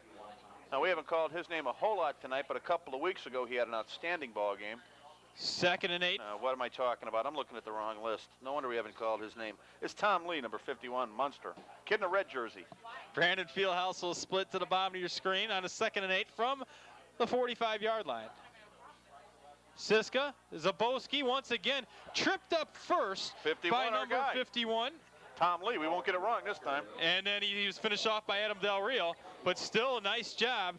Third down play coming up for the Trojans. Yeah, it's third and long, Jamie. Highland hasn't been pressed with this in a while. They've been in third and short situations here most of the second half. We'll see what they do here. It's number 81 checks into the ball game for Highland with the play. And, of course, number 81 for Highland, Jamie, is your good friend and mine, Dwight Moser. I formation backfield for the Trojans. Big play. Back to pass Siska. Looks down the field, and it's going to be incomplete at around the 15-yard line. No flags. And there was a lot of action down there. A lot of defensive backs. I thought that was great. Absolute great coverage by number 42, Helfen, on that play. Stride for stride. I didn't see any pushing over there, any extracurricular activity. I thought it was a clean play. I know Highland's receiver came up looking for a call. I thought that was outstanding coverage by Mark Helfen. I don't think you're going to see that kind of coverage downfield done much better by a high school player. Well, he was going for the ball. That's the key. He was going for the ball the whole time. Read the ball. So if he would have intercepted, it would have been just like a punt. So now they're going to have to punt it. Johansson gets it up. Pulowski will pick it up. He's going to let it drop and going to the 5-yard line. But you can't keep doing that. Outside of that 10, Jamie. Inside of the 10, they say let it roll. That was outside of the 10. He had a shot at it. What Highland's done here, Jamie, they've managed with 9.5 minutes to go to change the field position in this ball game. When you're only down a touchdown, Jamie, with less than a quarter to go, that's pretty big. And you got to like Highland's chances right now. Chris, you said it. You know, inside of 10, you let it bounce. Outside of 10, it's a tough bounce. But you have to get those balls. Yeah, because Highland's killing them on the punt team there. And coming in to quarterback will be Wally Serafisi here on this drive. First and 10 from the 5-yard line for the Mustangs. 9:26 remain in the ball game. 20-14 Munster leads. Literally in the shadows of his own goalposts. Smith the lone set back in a wing tee. Hand to Smith. He's going to go forward for a couple of yards. Bring up second and 8. You figure Munster's going to play it pretty safe back here. Can't afford a turnover. It's the last thing Munster can afford to do right now, Jamie, is get a turnover in this situation. So, yeah, expect to see him definitely try to run some sort of ball control offense. They got to protect the ball. They've got to get it out a little bit. You don't even want to be punting from down here. You definitely want to put a couple of first downs together. So ball spotted at the 8-yard line. 2nd and 7 for the Mustangs. Serafisi, the sophomore, at quarterback. Hand to Smith again. And he goes forward. He right through the hole. Nice job. Pushing himself forward, and it's going to have a first down, it looks like. Jamie, that was the case, and we've seen it a couple of times tonight on both sides. Looked like the Highland defense let up before the running back was down. And there it is. It's 1st and 10 Mustangs, and that's what they needed, at least one first down. There was like 5 Trojans right there, and he went right through them all and fell forward. He kept his feet, and a great job by Smith. It was a great job, and how does he explain it other than Highland got lazy on that play? 1st and 10 from the 16-yard line for the Mustangs.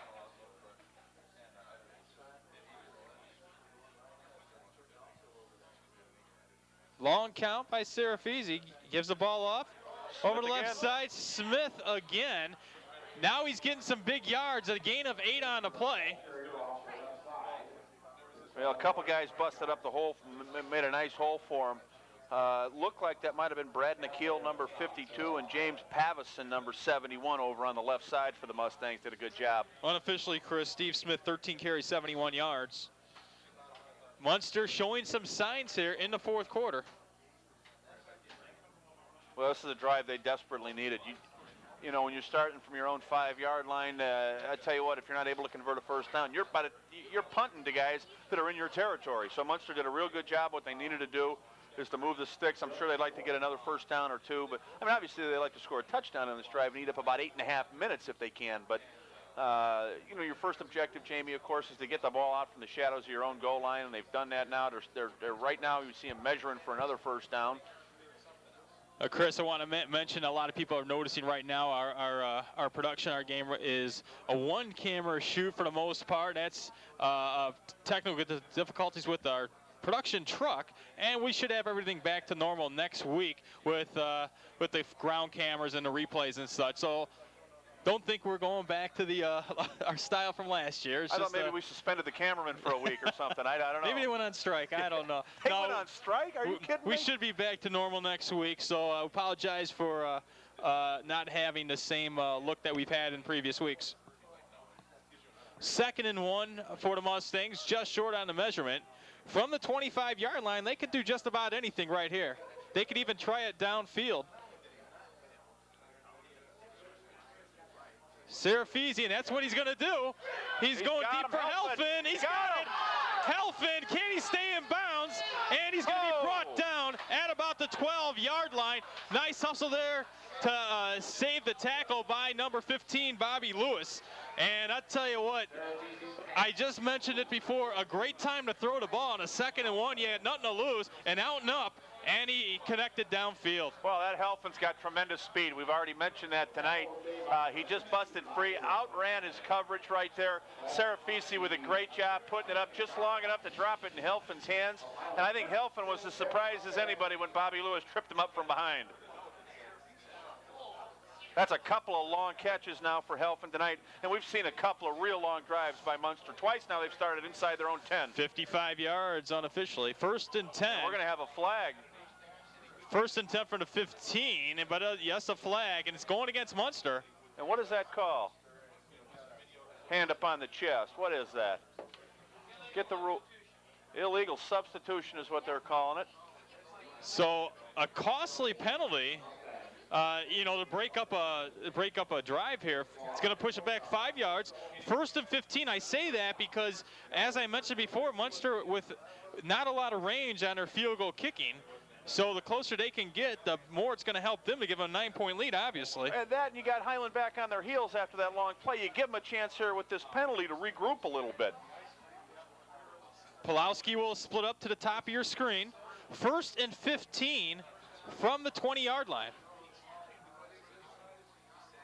Smith over the right side, and he's going to be taken down. First man to hit him, Bobby Lewis, and it's going to be about a gain of 4 on the play.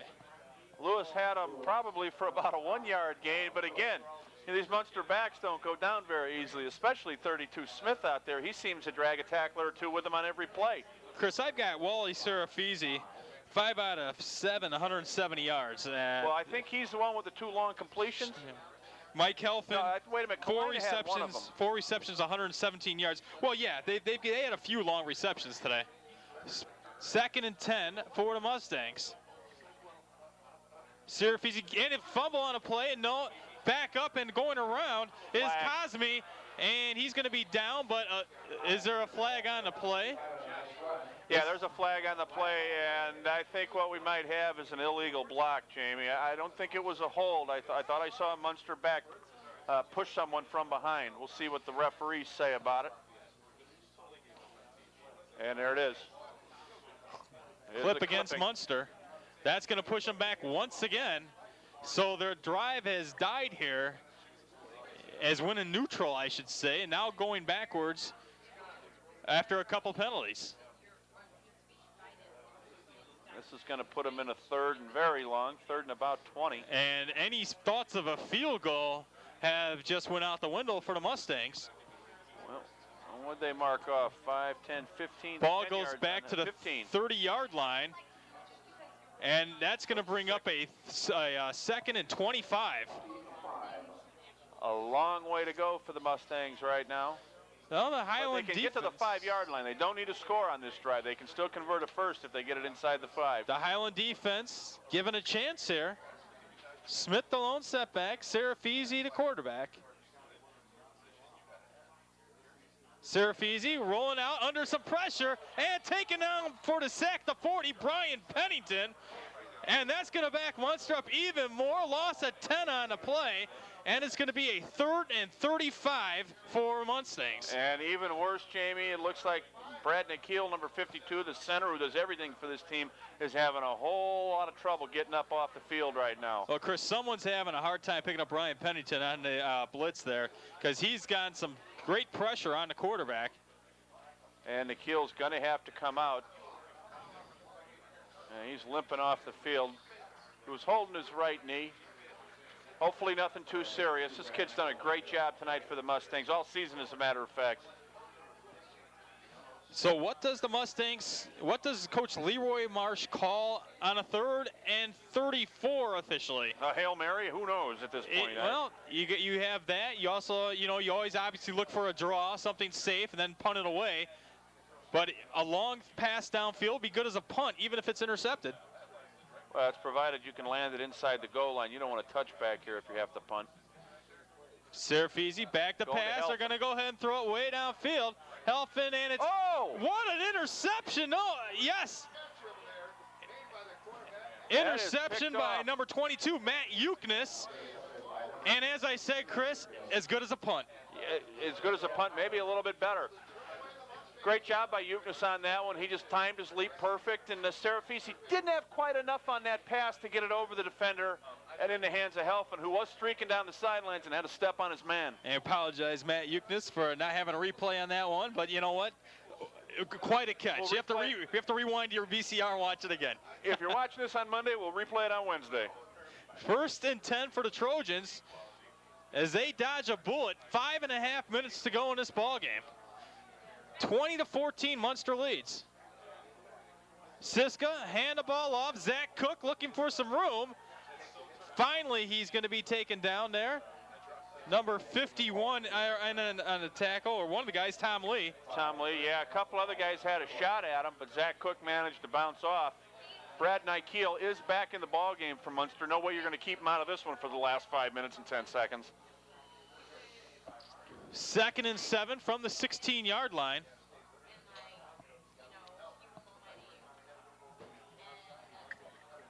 Bubba Moser will line up to the bottom of your screen. Split backfield. Hand the ball. Zabowski trying to get around the end. He's going to be tied up and taken down.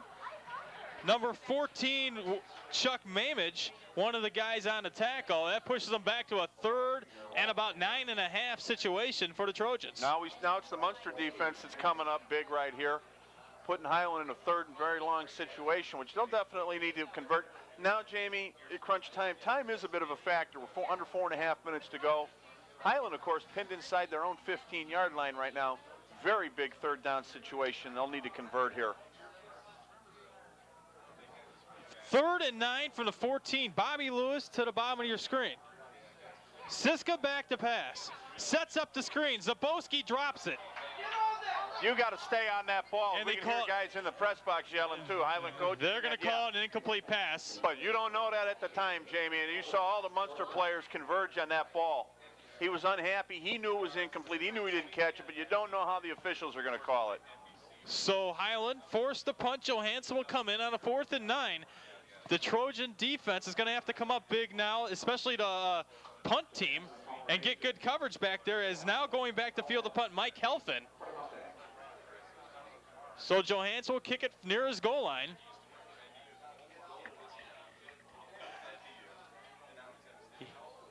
Good kick. Helfin will catch it. Forward 45 to the 40, where he's brought down there. And that's where the Mustangs will take over. with first and 10. Helfand's hurt, Jim. He's down and he's squirming. He's not looking too good right now. Boy, this poor kid, I tell you, he's had some problems with injuries in the past. I know he's had some back problems and that's kept him out. Mike Helfand, a 5'11 junior, in some obvious pain right now. 3:59 remain in the ball game. Munster will have the ball, first and 10. And the Munster trainers must be a little bit, oh, they're out on the field right there. Yeah, he looks like he's in some pain. Can't tell exactly what it is, but I tell you, this kid's had a lot of injuries through his career. Outstanding athlete, but he's been hurt before. And obviously a leg problem, and you hate to, you hope for the best. You hate to think it's a broken leg, but I've been pointed out to up in the box that might have been. People saw it on the TV screen, and yeah, it looks like he's getting up. You hope that's not the case. Oh, he's barely putting any weight at all. It's his left leg, maybe an ankle or a knee. But now he's putting some weight on it. He's going to walk it off. He should be all right.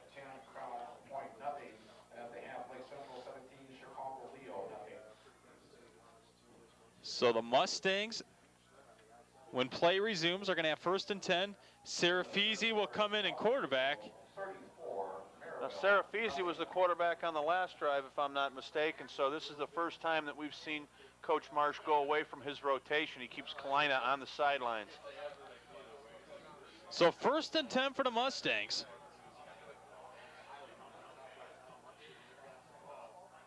From the wing tee, Smith, your setback.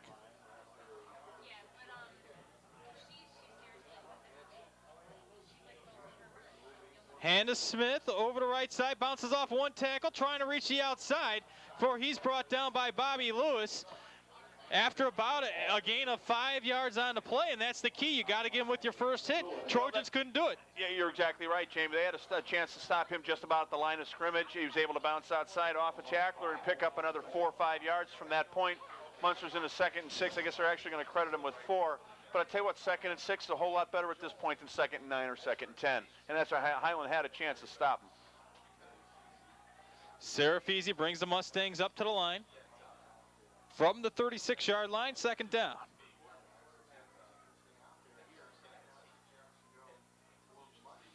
Hand to Smith, goes right forward. Short of a first down, it looks like. Tackle made by Matt Hassler. Well, I think Munster right now just wants to eat some clock, just keep grinding it out as long as Highland's going to give it to you.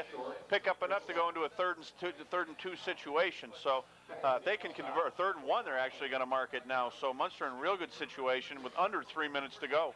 Well, Chris, 3rd and 1. And more importantly, the clock ticks down to 2:45 in the ballgame. Another first down would eat up another couple minutes for the Munster Mustangs. So this could be the play of the game. Serafisi over center on the big 3rd and 1. Give this Smith, and let's see. It looks like he's got it. He's got it, Jamie. By about, maybe a 1.5 foot or so. He's got it. New set of downs for the Mustangs. So the Mustangs with a first down. Now Highland will have to start to burn their timeouts. 2:26 to go in the ball game. Munster with a 20-14 lead, but more importantly for the Mustangs, they have to hold on to the ball. They cannot afford any type of turnover at all. Don't think they're going to put it in the air at this point, because of course an incomplete pass will stop the clock also. Of course, for anybody who missed the opening of the broadcast or doesn't know, this is the last game on the sidelines for Brad Smith. Last game, Battle of the Bridgewise. 1st and 10 for the Mustangs. Smith right up the gut, and he's got plenty of yardage. There, another first down, and he's got another first down. It's going to be 1st and 10 at the 20-yard line. Chris Herr flattened somebody for Highland. I tell you what, he just absolutely flattened that guy and put him on his back. Highland's got a number that's tattooed into the grass here at Munster. Well, the Trojans will call a timeout. 34, Nick Cosme helped out on that as well. They just absolutely flattened somebody. No, they didn't call a timeout. They just stopped the clock for the chains to move. We're under 2 minutes to go. Munster with a fresh set of 4 here from the Highland 20. It's going to be real tough right now for the Trojans. Well, now the Trojans will definitely be using their timeouts, but didn't have to on that play after the first down carry. Munster will take the clock all the way down. Play clock to 5. Hand the ball to Smith, and he's going to be taken down. Zach Cook along with number 53, John Fenchak. And Trojans call a timeout with 1:25 to go. The best they can hope for is maybe force the Mustangs into maybe a field goal attempt. I don't even know if the Mustangs will do that. They're just going to run 3 plays and give Highland maybe 30 seconds to work with. Well, there's no time left, Jamie. It's under a minute and a half to go right here. So Highland's going to, I wouldn't be surprised to see them try to tackle the ball if they can. So I think that's really their best situation here. Munster kicks a field goal. They're up 9 points. And this ball game will be over. So Highland doesn't want to see that scenario either. Really a catch-22 for Highland. What are you going to do? Well, I don't think they're in danger of a field goal unless they get it down to the 5-yard line, but the game will be over by then. Highland 2nd and 8. They've got 2 timeouts left, I believe. And if they use their timeouts, they stop Munster, they should get the ball back probably with about 30 seconds to go, you would think. 2nd and 8 from the 18 right now for the Mustangs. Smith has been the workhorse.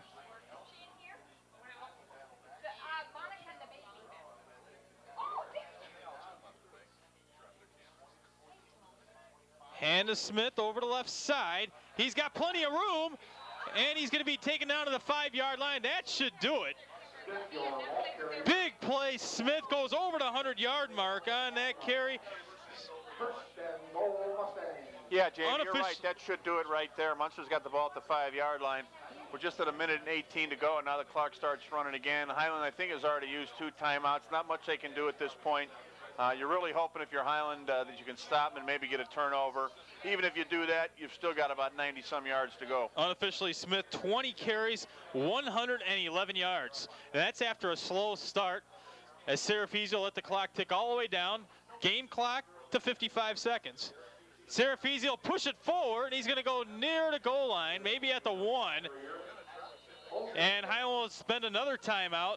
Bring up 2nd and goal from about the 2 or the 1.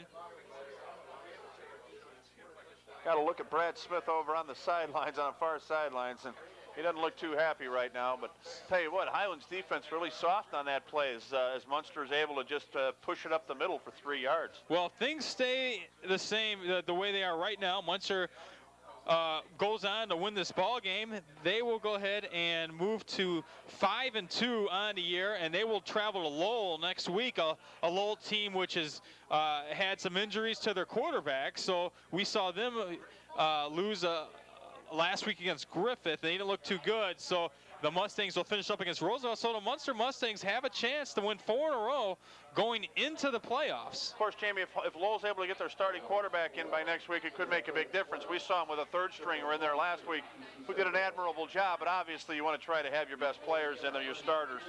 But Munster, yeah, they'll have Lowell next week, and they'll finish up with Gary Roosevelt. So definitely a chance for Munster to finish up strong going into the playoffs. So they call it 2nd and goal from the 2. Munster just trying to hold on to the ball. 48 seconds left.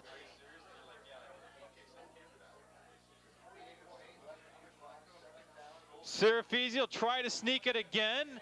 And let's see if they give him a touchdown, or is he a little bit short? Officials are marking it. They give him a touchdown. Serafizzi from 2 yards away puts one on the board to finish off the ball game, basically 26-14. And the Mustangs will go for 2 here. Serafizzi's 2nd touchdown of the game. And it looks like the Battle of the Bridge is going to go, or should say going to stay with the Munster Mustangs. They've had it now for a couple of years. This game goes all the way back to the 60s when guys like Glenn Skolnick and Dave Devich used to play. So both stands starting to clear out now. 2-point conversion coming up for Munster. And Dosberg goes in, and a fumble on the play is stopped short. Well, they call it a 2-point conversion, and then he fumbled.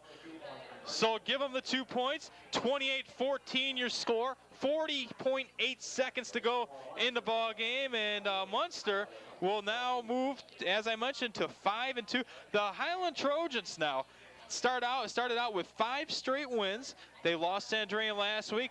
Now they lose here at Munster. And then they travel next week to a tough Griffith Panther team who, believe me, is looking forward to seeing the Highland Trojans. And then, as we mentioned, their home finale for the regular season will be against Morton. So the Highland Trojans will be tested often in the next 3 weeks. Yeah, no easy games for Highland coming up. Both of those should be big, and they'll need to pull them out if they want to keep this momentum as they go into the playoffs. You know, Highland's done a good job this year. You got to give Brad Smith a lot of credit for coaching his team to those 5 victories. There was, I've talked to a lot of guys from Highland, said, you know what, we were a few plays away from being a losing team, and this team has done an admirable job to even be at this point. Squib kick up, taken at the 25-yard line, and then that's going to kill some time off the clock to about 34.7 seconds. And, Leroy Marsh, Chris, in his 22nd year here at Munster, I think there's so many guys that have played on either Highland or Munster have come and gone, knowing Leroy Marsh as the coach of Munster, and he'll be 145-90 in his career now with this victory. And what can you say about Coach Marsh getting his troops up for this big ball game? This is the best Munster's looked all year, I'm sure. Of course, I know they look against Lake Central too. It's I think against a team of Highlands quality, it's definitely the best they look. They caught Lake Central when Lake Central's kind of in a flux there. Siska will go ahead and overthrow Childers with 31 seconds to go. Highland, of course, trying to get a quick score here and then an onside kick. It's going to be tough for them. Yeah, they do fall to 5-2. Munster moves up to 5-2, which means these two teams, I believe, now are 2-2 in the conference as well. So Munster kind of leapfrogs Highland right now as far as the standings go. Chris, Brandon Siska has only completed one of his last 7 passes, and that really says a lot as the passing game is how Highland is going through the air, because all their yards have come on the ground. Siska back to pass once again. He's going to go ahead and throw it deep down the sideline. Childers, and it's going to be intercepted. Intercepted down there by number 16 That's for Mike Munster. Highland, Jamie. He also plays quarterback and safety for him. And he was right there, and he won the jump ball. You could see that coming. The players were getting set up as that play began. The ball just hung up in the air. But Mike Highland is going to finish it off tonight. So the Mustangs will take over 1st and 10 with 24.3 seconds to go, up 28-14, and they withheld the Highland rush there. I'll tell you what, Highland made it interesting with 2 quick touchdowns to end the 3rd quarter, and basically held them off in the 4th quarter. Everything was pointing towards the Trojans, and the Mustangs held them off. Great running, Steve Smith, 20 carries, 111 yards unofficially on the night. Yeah, good quarterback play for Munster by both Serafisi and by Kalina tonight. Highland did make it interesting, but it just wasn't enough right now tonight for the Trojans. And Serafisi will finish it off, and he'll go ahead and down it, and that'll do it. That'd be your victory formation, Jamie. And the bridge will be painted red. Your final, for another year. Your final score, the Munster Mustangs 28, the Highland Trojans 14. Chris, quick look at the scoring summary in this ball game. It was a Munster early 7-yard touchdown run by Cosme, made it 7-0, and that was the way it stood after 1 quarter. It was 7-0. Then a 3-yard touchdown run by Serafisi made it 14-0 Munster. That at the 10:54 mark. No scoring in the 2nd quarter after that. Then to start the 3rd quarter, maybe to play the game, the 97-yard kickoff return, and that was by Helfen. And that made the score 20-0 after a mixed extra point. Highland came back, a 1-yard touchdown run by Pennington to make it 20-7, and then a 70-yard touchdown run by Zach Cook made it 20-14. And then you saw the last touchdown by Munster, the 2-yard touchdown run by Serafisi, and a 2-point conversion made your final score 28-14. A great job by the Mustangs tonight as far as for 3 quarters basically held Highland in check. Highland really came alive in the 3rd quarter, but you really take your hats off to the way Steve Smith ran in the 4th quarter for his victory. Well, then he just, he broke so many tackles, James. So we see the 2 teams lining up. Gotta wonder what they're saying to each other, Probably we'll see again, maybe, because that's what happened last year as they met up in the 1st round of sectionals. But, I agree. The running of Steve Smith was a big difference in the ball game. I was real impressed with the quarterback play of Wally Serafisi for Munster. They just seemed to do what they needed to do when they needed to do it in order to get the job done. And another Battle of the Bridge is in the books. Well, some quick stats for you. Brandon Siska, 5 out of 14 unofficially, 36 yards. Zach Cook, coming back from a hip pointer, 10 carries, 117 yards. Brian Pennington, 17 carries, 52 yards. So that's going to do it. We're not sure where we're going to be next week. Just keep your eyes open in the newspaper and on channel AT&T, your cable, your AT&T broadband station in your area, and hopefully we'll be able to have that out, and we will be somewhere next Friday. That's a guarantee. So final thoughts, Chris, tonight's ball game. Well, you know what, it's a great ball game anytime these two teams get together. As far as I'm concerned, in this part of northwest Indiana here, in the northwest lake area, this is the game, the Battle of the Bridge. Everybody knows about it. It's huge. It's a major build-up. For a while there, it really lived up to the hype, Jamie. We had an outstanding ball game for a couple of quarters. That third quarter was amazing. What a shift we had in momentum, but Munster in the end was able to pull away. They may be starting to get their act together. For Highland, Brad Smith, his last Battle of the Bridge game, he wanted to go out victorious. But nonetheless, a valiant effort by his team to even come back, Jamie. And I just want to express my thanks to Coach Marsh's wife, Mrs. Marsh, and everybody in the Munster press box who took good care of us tonight here. Fine facility, this press box, Jamie. I felt like I was doing a college game. Brand new facilities. Great hospitality by the Munster people here in the athletic department. So that's going to do it here at Munster High School. Mustang Field, your final score for the final time. It was the Munster Mustangs 28, the Highland Trojans 14. That's going to do it for Chris Ramirez. I'm Jamie Perko. We will see you again next week on your AT&T Game of the Week.